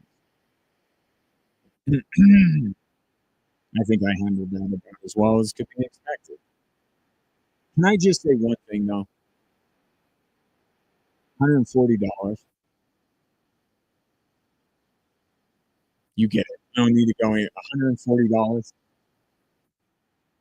You're a billionaire. You own $1 billion for $140. Really? I love to that so he's arrested in a trailer park, and the owner of the trailer park had to come out on social media and go, whoa, whoa, whoa, wait a minute here. Hang on. The sting wasn't, he got pulled over. He got arrested in our trailer park. That was a very important point of contention. And I could imagine, this guy is a proprietor of this RV park or this trailer park. He's trying to get residents, right? He's trying to keep his residents there. And then this happens, and everyone thinks when the story comes out that this thing happened inside the trailer park. And he's like, no, no, no, no, no, no. You got to go out on social media and say, no, or it's not, we're not a hotbed for this at this particular trailer park. That's just where Jed York happened to be driving when the police. Don't besmirch the name of that trailer park in East Palestine, Oklahoma. And also, what is he doing in East? Bizarre. I don't get it. I don't get the behavior of rich people or drive time sports.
Hello there. Welcome in. Great to have you.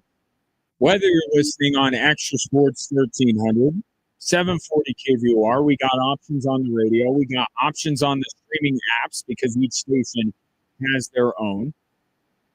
Crystal clear streaming audio, free to download, free to use. And then we have another way, which is watching the show with a variety of options as well.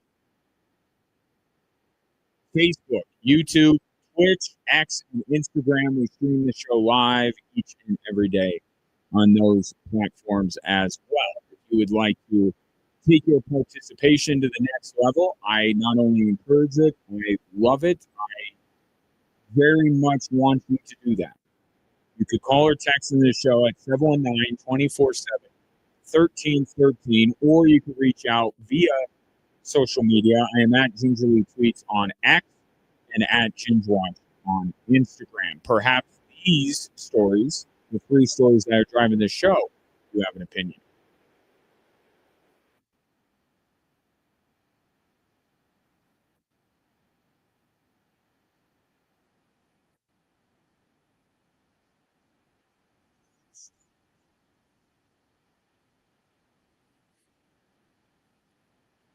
All right, we start with the question of why don't people love the Broncos more this upcoming season?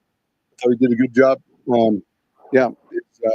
Movement skills were good. A little faster, one progression, but overall, he did a good job operating the huddle. He's moving around well. Had a couple big throws, and felt very, very comfortable. Why do I play Sean Payton's assessment after watching the film of Bo Nix? Because the quarterback is at the heart of all of this. People reacting today to Bill Barnwell mentioning the Denver Broncos as one of the 5 most likely teams in the NFL to take a step back this year. I pointed out the Broncos as outside of the Chicago Bears being the prime regression candidate. So we've had these conversations nationally. There are other pundits. Colin Cowherd today. Not a lot of people are buying high on the Denver Broncos. Why is that? And it's not just the 11-2 and one score. Because the Broncos are trying to stay out of that. Okay? They know they can't possibly expect to be 11-2 in one-score games. 13 one-score games is not a place they want to live in. But how do they get there? By putting up more points earlier in the game. And a key component to that is Bo Nix. The reason why people are not as high on the Broncos and why you don't see a lot of people other than Daniel Jeremiah, I suppose, yesterday on the Dan Patrick Show, picking the Broncos to get out of the AFC is essentially, really, to boil it down, it's Bo Nix. People, NFL pundits may like Bo Nix, they don't love him. And you think last year, what allowed Bo Nix to lead the Broncos to such great heights? The quarterback room was not as crowded in the AFC. Chiefs weren't a factor. Ravens weren't a factor. Joe Burrow was hurt. Now, at this time of year, we're putting everyone back in the room, right? Mahomes is back. Lamar's back. Burrow's back. Drake May, Bo Nix, everybody is back, right? It's a very crowded room. And there are only 7 spots in the AFC to give out. And when you start to go through it, what are you going to start with when you're assessing these teams? You're going to start with the quarterback play. It is the biggest determining factor in the success and failure of NFL teams every year. It's not the only one. It's the biggest one. So you start there. In a simple exercise, just go division by division and tell me how many quarterbacks you would take. Not, well, with the Broncos, Bo Nix, I like better than the Chargers or what have you. Just take the quarterback. Start there. You got 2 in the West in Mahomes and Herbert. You got 2 in the North in Burrow and Lamar. You got one definitely in the East in Josh Allen. Most people would probably say two in Drake May. That's already six. That puts the Broncos with the seventh best quarterback in the AFC. And I haven't even gotten to the South yet on how you might feel about Trevor Lawrence, who thoroughly outplayed Bo Nix when they met last year, and CJ Stroud. That's what it is. There are very few true weaknesses on the Denver Broncos. But when you start with the most important thing, quarterback play, you just start to you look at a Broncos team that was the top overall seed, went to the AFC Championship, probably would have gone to the Super Bowl, had Bo Nix not gone hurt. And you say, are they going to reach? Are they going to go further? Are they going to reach that much? Well, now Mahomes is back. Now Lamar is back. Now Burrow is back. And you start moving them down. I haven't seen a lot of people who are saying that the Broncos are going to finish with 7 wins. I read Bill Barnwell's piece. It's very much like I said. Like the Broncos could be a 10-win team. That's not getting them the division. That's not getting them the top seed in the AFC. So by definition, that's them taking a step back. You can still. It's like what I'm saying about Bo Nix. You can like the Denver Broncos, but you may not love them. I don't love the Denver Broncos this year, but I like them. They're still hanging on to that number 2 spot in the AFC West, in my opinion, behind the Chargers in terms of what my predictions are going to be.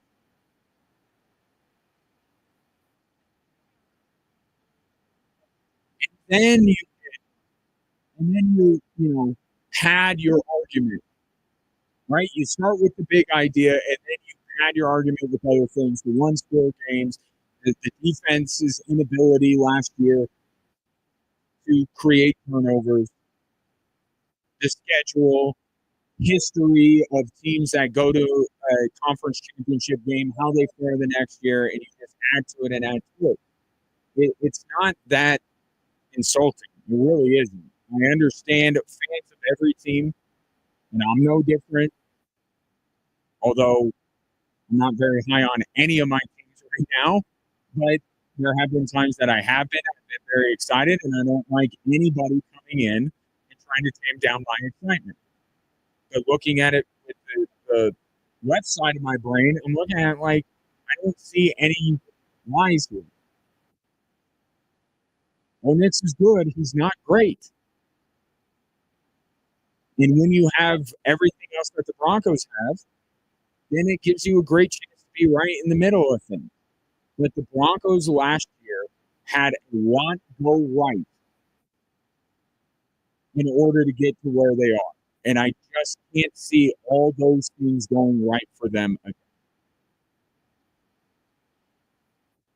So, yes, I expect them to regress. I expect them to take a step back. What really the discussion is, how far is that step back, and does that take the Broncos completely out of the playoff picture? And I say absolutely not. They're going to be right there. They're going to be battling for the division. I just don't think they'll win the division. And as Sean Payton has said on multiple occasions, the clearest path through is winning your division. He has made it a very big deal. So let's take him at his word and say if the Broncos are going in as a wild card this year, then their chances of getting to the AFC Championship or a step beyond that are not as good as they were last year.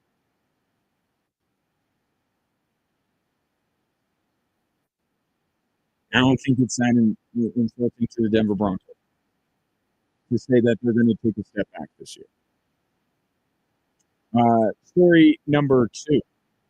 You talk about taking a step back. Now we talk about putting your foot down. The Big Ten today, in their efforts to keep NFL players, and we need to call them what they are so it doesn't lose power. We need to acknowledge them as who they are. They are NFL players. They signed contracts. They played games. They were employed by an NFL team. They are NFL players. The Big Ten wants to prevent them from coming back to college and getting another year of eligibility under this absolute patchwork, chaotic mess that is college athletics and the court. Now, to me, to say we're not going to allow them to come back, there's no power behind that. They can't do that. What we have found is that the highest power in college athletics right now are the courts. And the NCAA and these colleges and these conferences just keep taking L after L after L from these judges. So when I heard that the Big Ten was saying we don't want these players and we're not allowing them to play, I was like, good for you. And then I thought, you can't do that. But the Big Ten may have found a way around it. Because they are saying that they will suspend their coaches for half of the remaining games on their schedule and fine them heavily if they are to carry one of these players. I got to make sure to carry or simply having them on the team or playing them. They play a football player who has professional experience. Now, I don't think they should be taking, to Dan Lanning's point that he made a couple of days ago, I don't think they should be taking the roster spot of players. So if that's the way it is, if that's the way the rule reads, that if you play a guy, I don't even want them rostered. I want teams punished for rostering these guys because it's costing someone who has legitimate eligibility left and is truly a college football player, it's costing them a spot. It's costing them the opportunity. Like these guys in the NFL that are cut and coming back, they're like, where's my opportunity? You had your opportunity. Don't take that opportunity from somebody who legitimately has their own opportunity.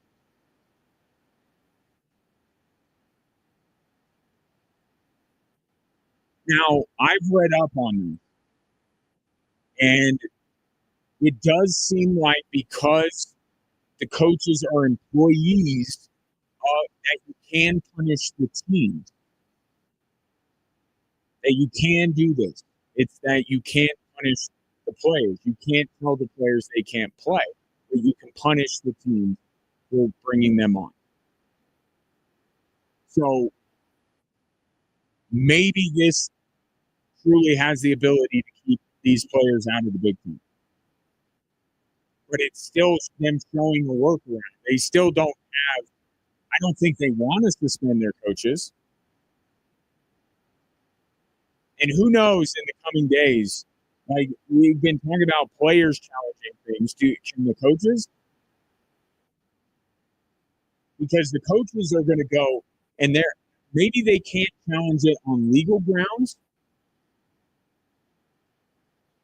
But what's to keep Ryan Day, for instance, to go, wait a minute, Lane Kiffin's loading up on all these players, and you want me to beat them to go to the national championship game, and you're playing one arm behind my back.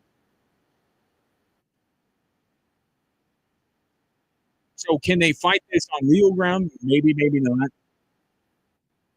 Or can they fight this as, hey, you want to maintain your dominance over the SEC, you want to continue to smugly look at Greg Sankey and say, you may sit there and act like you're the best, but we got the last 3 national championships in trophy cases on Big Ten campuses.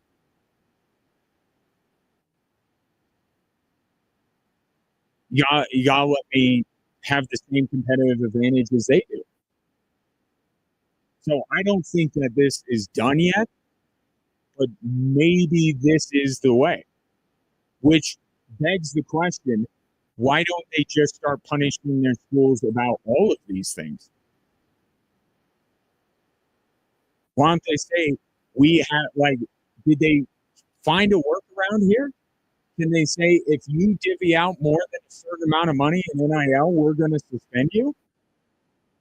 Like, I'm trying to figure all this out, and it's making my brain hurt. But like, couldn't they just punish their coaches and fine their schools for doing all of these other things that they don't want them to do? All of these things that they say is ruining college athletics. Can't they just punish the schools for participating in them? So why is it this thing?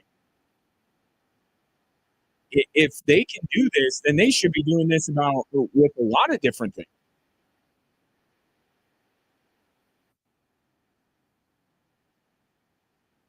So we'll see where this goes from here.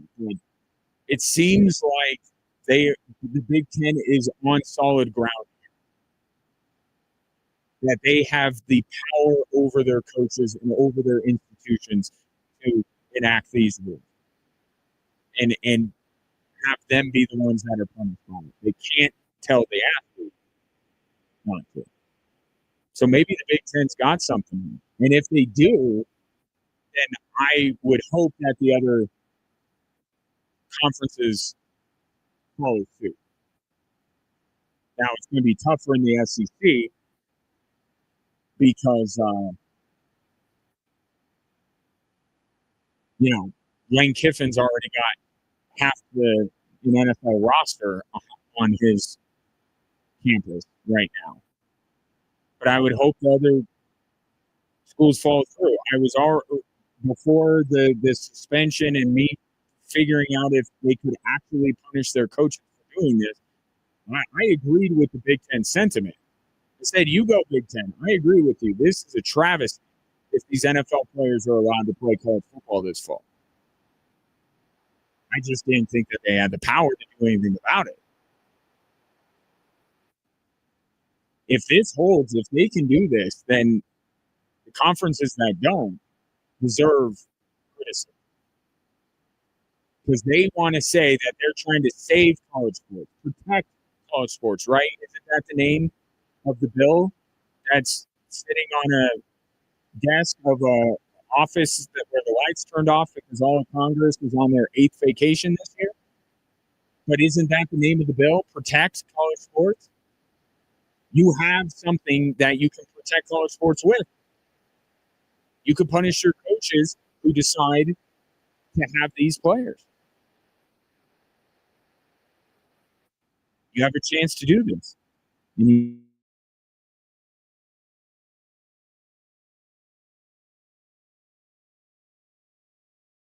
So there's that. And then story number 3 today is, I don't know, the new owner of the Padres kept popping up. It was like, that was weird. Story number 3 today, Michael Porter on his podcast saying that the beginning of the end, the start of the downfall of the Denver Nuggets was when they let Kentavious Caldwell-Pope go, and I could not agree more. Because they still have yet to actually find a player that can replicate what Kentavious Caldwell-Pope did when they won a title. Christian Braun has not become the level of defender, the type of defender that Kentavious Caldwell-Pope was, that was so key to the Denver Nuggets winning a title.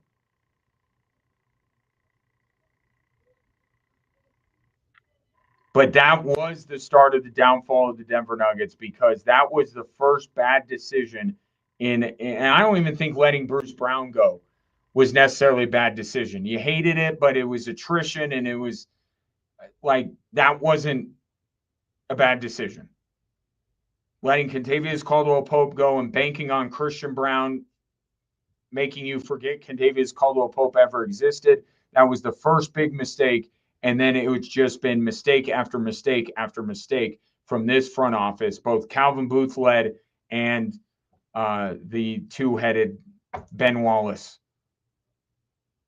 front office that they got now. Just bad decision after bad decision. And that Kentavious Caldwell-Pope going started the riff between Calvin Booth and Michael Malone, and you know how that went. So Michael Porter's spot on. That was the beginning. That was the first domino. And the dominoes just keep falling and falling and falling, and the Nuggets get further and further and further away from a championship. 719-24-7-1313. Take your thoughts on the three stories that are driving the show. That's what's going on in the sports world today. How about in the world of finance? For that, I turn to Rick Stevens of FRS Financial Group with his daily RBG report. It's Rick's best guess. Rick, what happened today?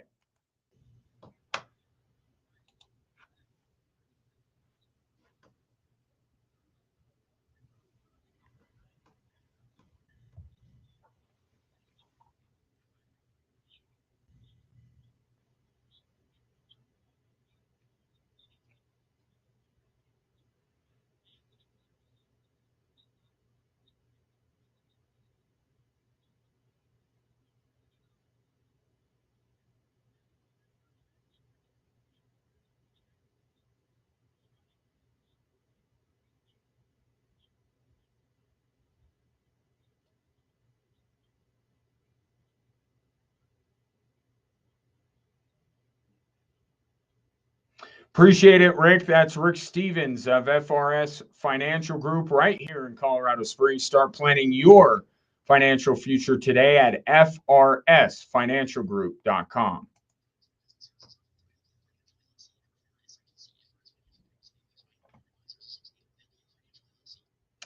Coming up next, your thoughts on the three stories that are driving the show here on 740 KVOR and Extra Sports 1300.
You can always interact with the show on social media. I'm at Gingerly Tweets on X and at Gingewatch on Instagram. This coming in from Tony. So what do you think about the Big Ten just leaving the almost big boys, the incoming ex-pros alone, but keeping the rule to punish any coach / school that brings in any of these players? Yeah, I'm for it. I'm for it. And I don't want it to stop there. I just said in the last segment, I don't want it to stop there. Take all of these things that are going on. Anybody that pulls a player out of the transfer portal gets suspended. Like the players are allowed to do the but put the guardrail. Like I see this as you found the workaround. You found the workaround to all these issues that we're having in college athletics. Just punish the schools.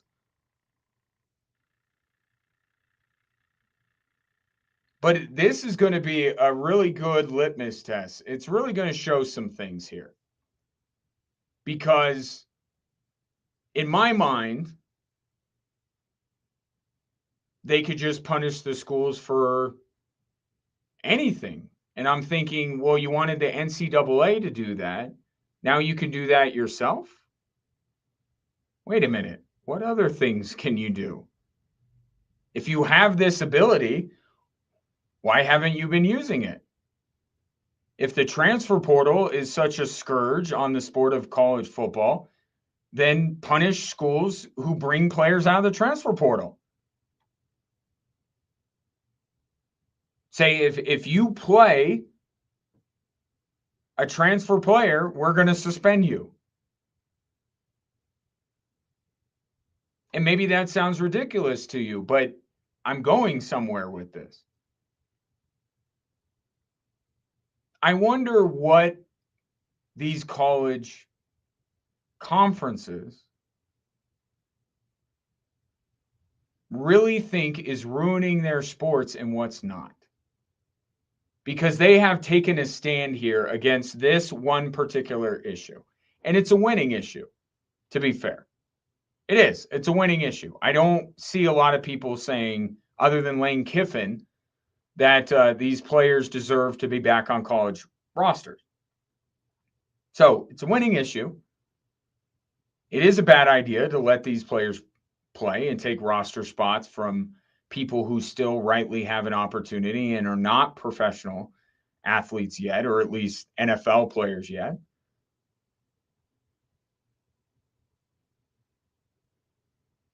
But you've had this power all along and you don't want to do it to control the transfer portal or the amount of NIL money that is being thrown around.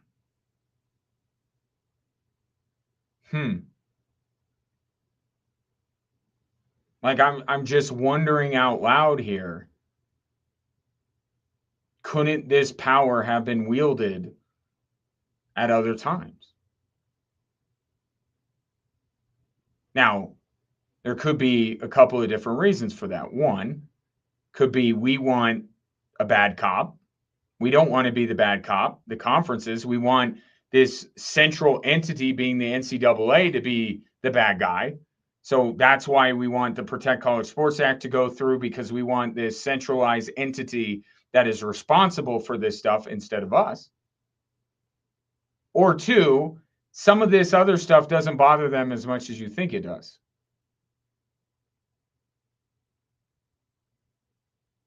The portal, NIL money. Kind of think it's the latter. I don't think they're as bothered by some of this stuff as purist college football fans are.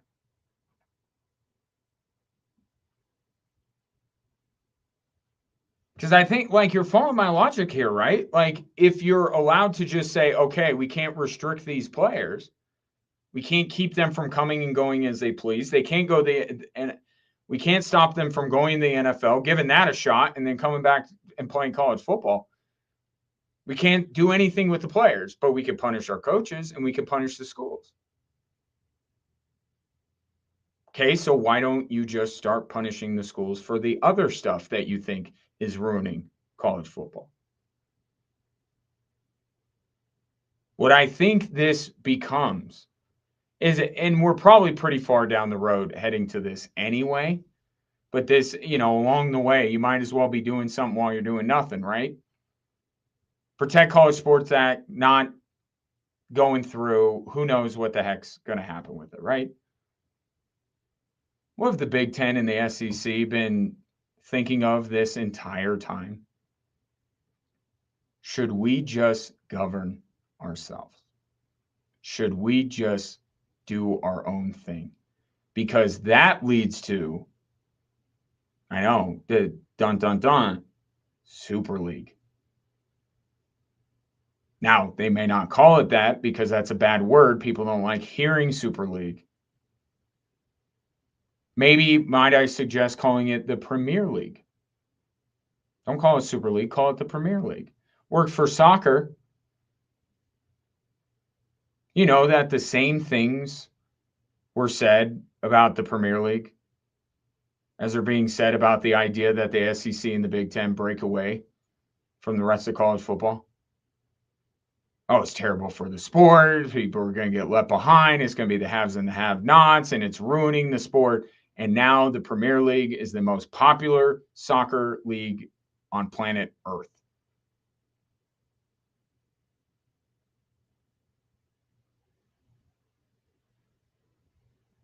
Now, they could stop short of that. They could be like, well, we don't want to break away, but we want to enforce our own rules. Okay, so then why, if you're governing yourselves, why are you staying attached to all these other conferences? For the good of the sport? Okay. That is altruism on a level that I can't really comprehend. These people who are very greedy and have raided and pillaged lesser conferences over the years. But okay, you're looking out for what's best for the entire sport of college football and the entire collegiate athletics universe. You're looking out for everybody. That's why you're going to stay. But you're going to be able to govern yourselves, get around what these judges are ruling, fix a problem or stop a problem before it even becomes one because you're not even letting these players in. I mean, they're technically not keeping them out, but, doing it the way they're doing it. So if you can govern yourselves, and if you can govern yourselves effectively, what's the next step in that? What's the next step in that evolution? You're just going to be like, well, we just want to govern ourselves from being, having to take on NFL players. That's it. We're good now. Everything else can be, handed down to us from above. We don't need to govern ourselves in any other case, just the NFL player thing. Of course not. They're not going to stop there. And this move is being celebrated. What the Big Ten is doing is being celebrated. So that's going to make them go, wait a minute. We got public sentiment on our side here. Let's let it ride a little bit here. Now we're going to do this thing, and now we're going to do this thing. We know they were already looking at this. They can't deny it. Like, maybe it's not the most feasible thing at this moment in time, but that doesn't mean that it's going to stay the same forever.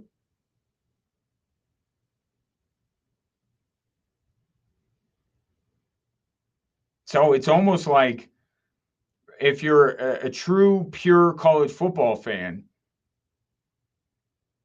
maybe you applaud what the Big Ten is doing in protecting college sports and protecting the athletes who are currently in college. But it also may give the Big Ten and the SEC license to push this envelope a little bit further and say, now we're doing this. Now, I mean, they only want to schedule each other, right? We're going to schedule ourselves. We're going to play each other all the time. We're not going to play you, or we're going to play you less. Now we're going to have say over our roster construction in our conference by putting in these deterrents.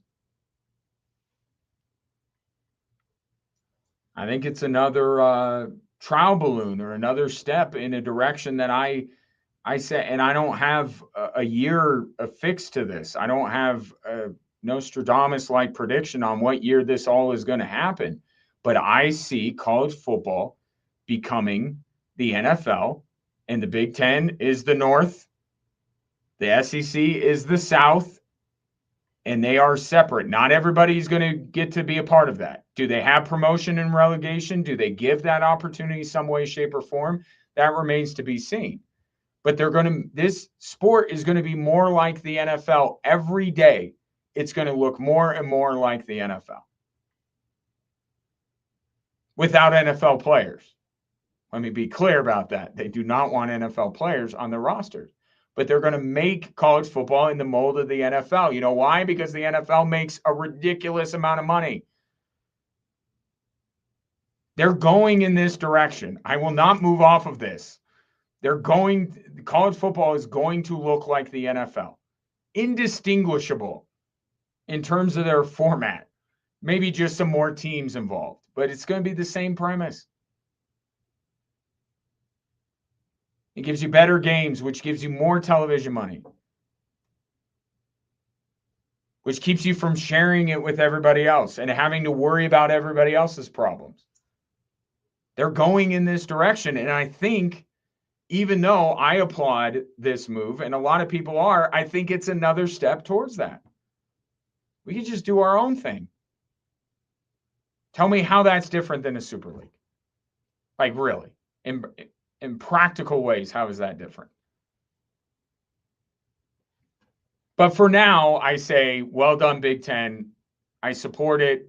Good on you. You found a workaround and score one for college athletics versus the judges.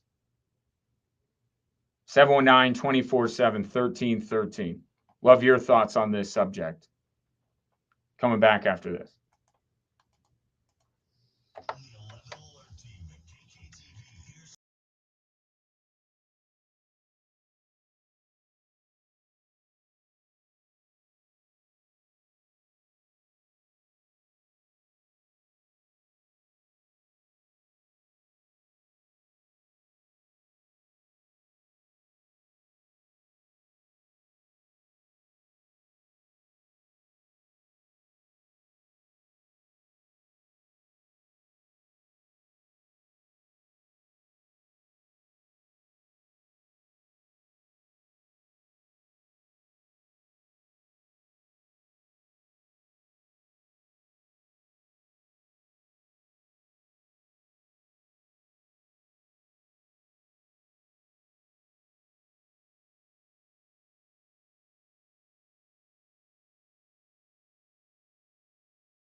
It's Ryan Kaufman.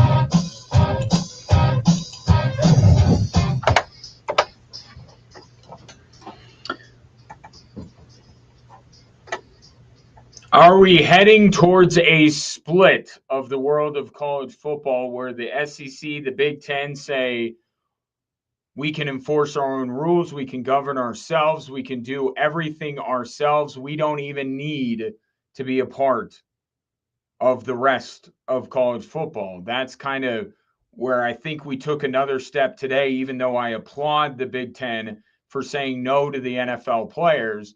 This is kind of a trial balloon of we're going to do things ourselves and not rely on an overarching agency, if you will, to oversee us. We're just going to do it ourselves, which to me gives them license to do more and more and more themselves.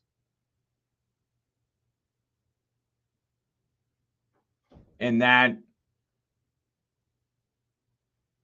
in many ways, is,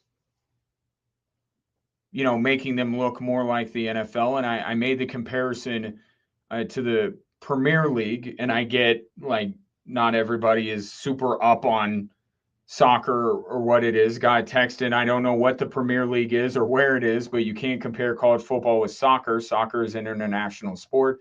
A Super League would be terrible for college football.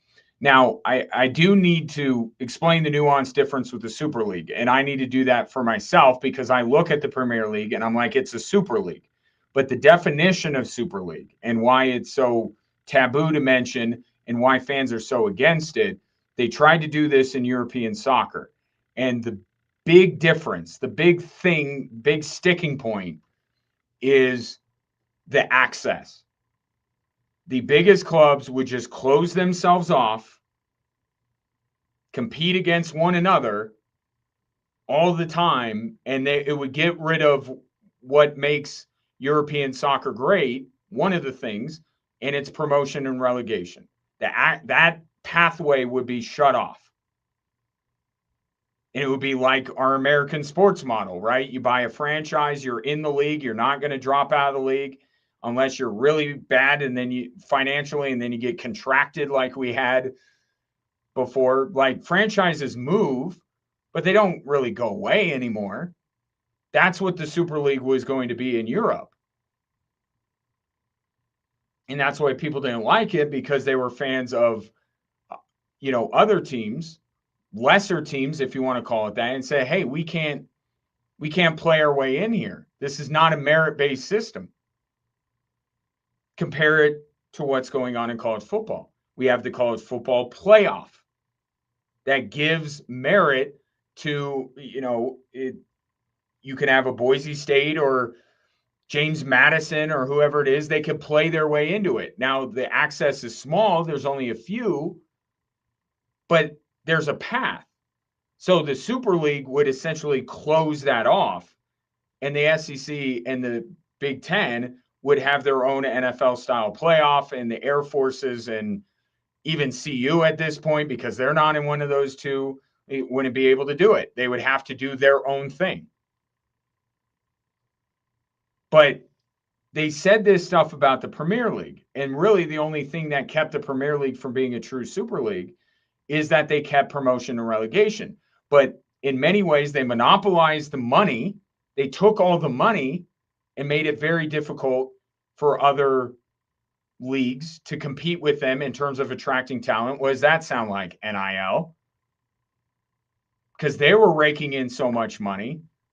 They could pay their players more, so they couldn't go to Spain or Germany. So it's not a Super League by the definition we have set forth for a Super League, but it is in practice a Super League with a narrow window to be able to have a seat at that table. But that seat still exists. You could still play your way into it. College football can, international or American, it doesn't matter. Like that's not what's keeping it from being that. If the SEC and the Big Ten just decide we're going to do our own thing, including a playoff, and you don't get to be a part of it unless you're in our league, that's a super league. So the only thing that and they can have a lot of the money and a lot of the power, but as long as they keep that path open for smaller schools to be able to sit at the big kids table during the playoff, then that's why it looks more like the Premier League than this supposed Super League that they tried a few years ago. And that's why people were okay with it. But it's the same premise here. We're not to where the Premier League was, but that might be the next step. And they're already trying to do it. Why are they expanding the playoff? Not to include more Air Forces and CSUs and James Madisons. So more of the Big Ten and the SEC will be there.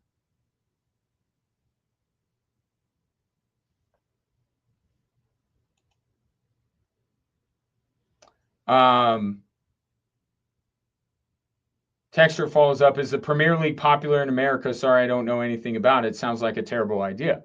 I don't know. It's getting more popular every day. The Premier League is very popular for a sport that's not as popular as some of the other ones. So I don't, begrudge you. If you're not a soccer guy, then why would you be interested in the Premier League? So Premier League is popular in the United States for people who are soccer fans.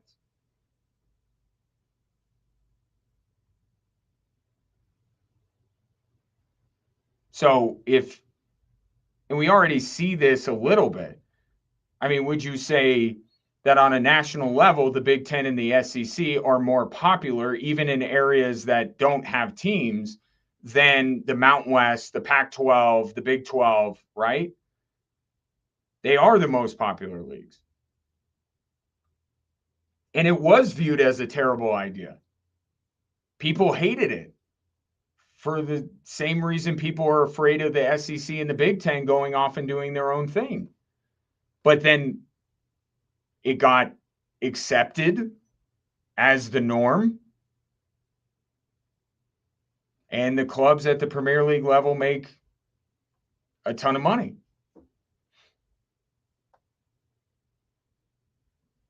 I mean, we're still not there yet. The Premier League's been around for what?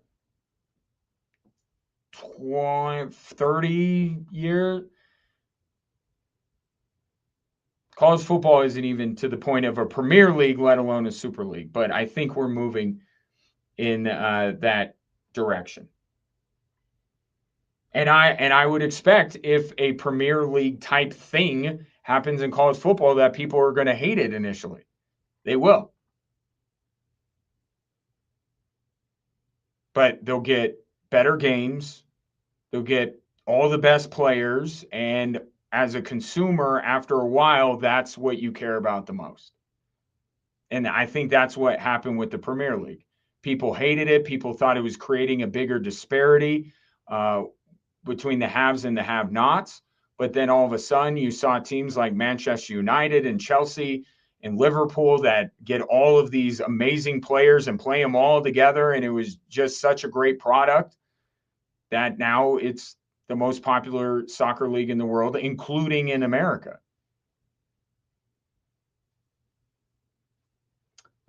This from Chris, college football will actually become AAA baseball at this rate, just better paid. And that's a good point. Like, college football is not going to overtake the NFL or compete with the NFL.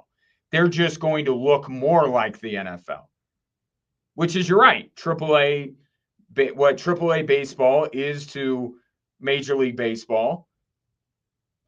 Maybe that's a better comparison, being that soccer and the international way of doing things is, no pun intended, a bit foreign to us, right? The way they do sports is very different over there. So let's apply it to something we do currently have. AAA, you're absolutely right.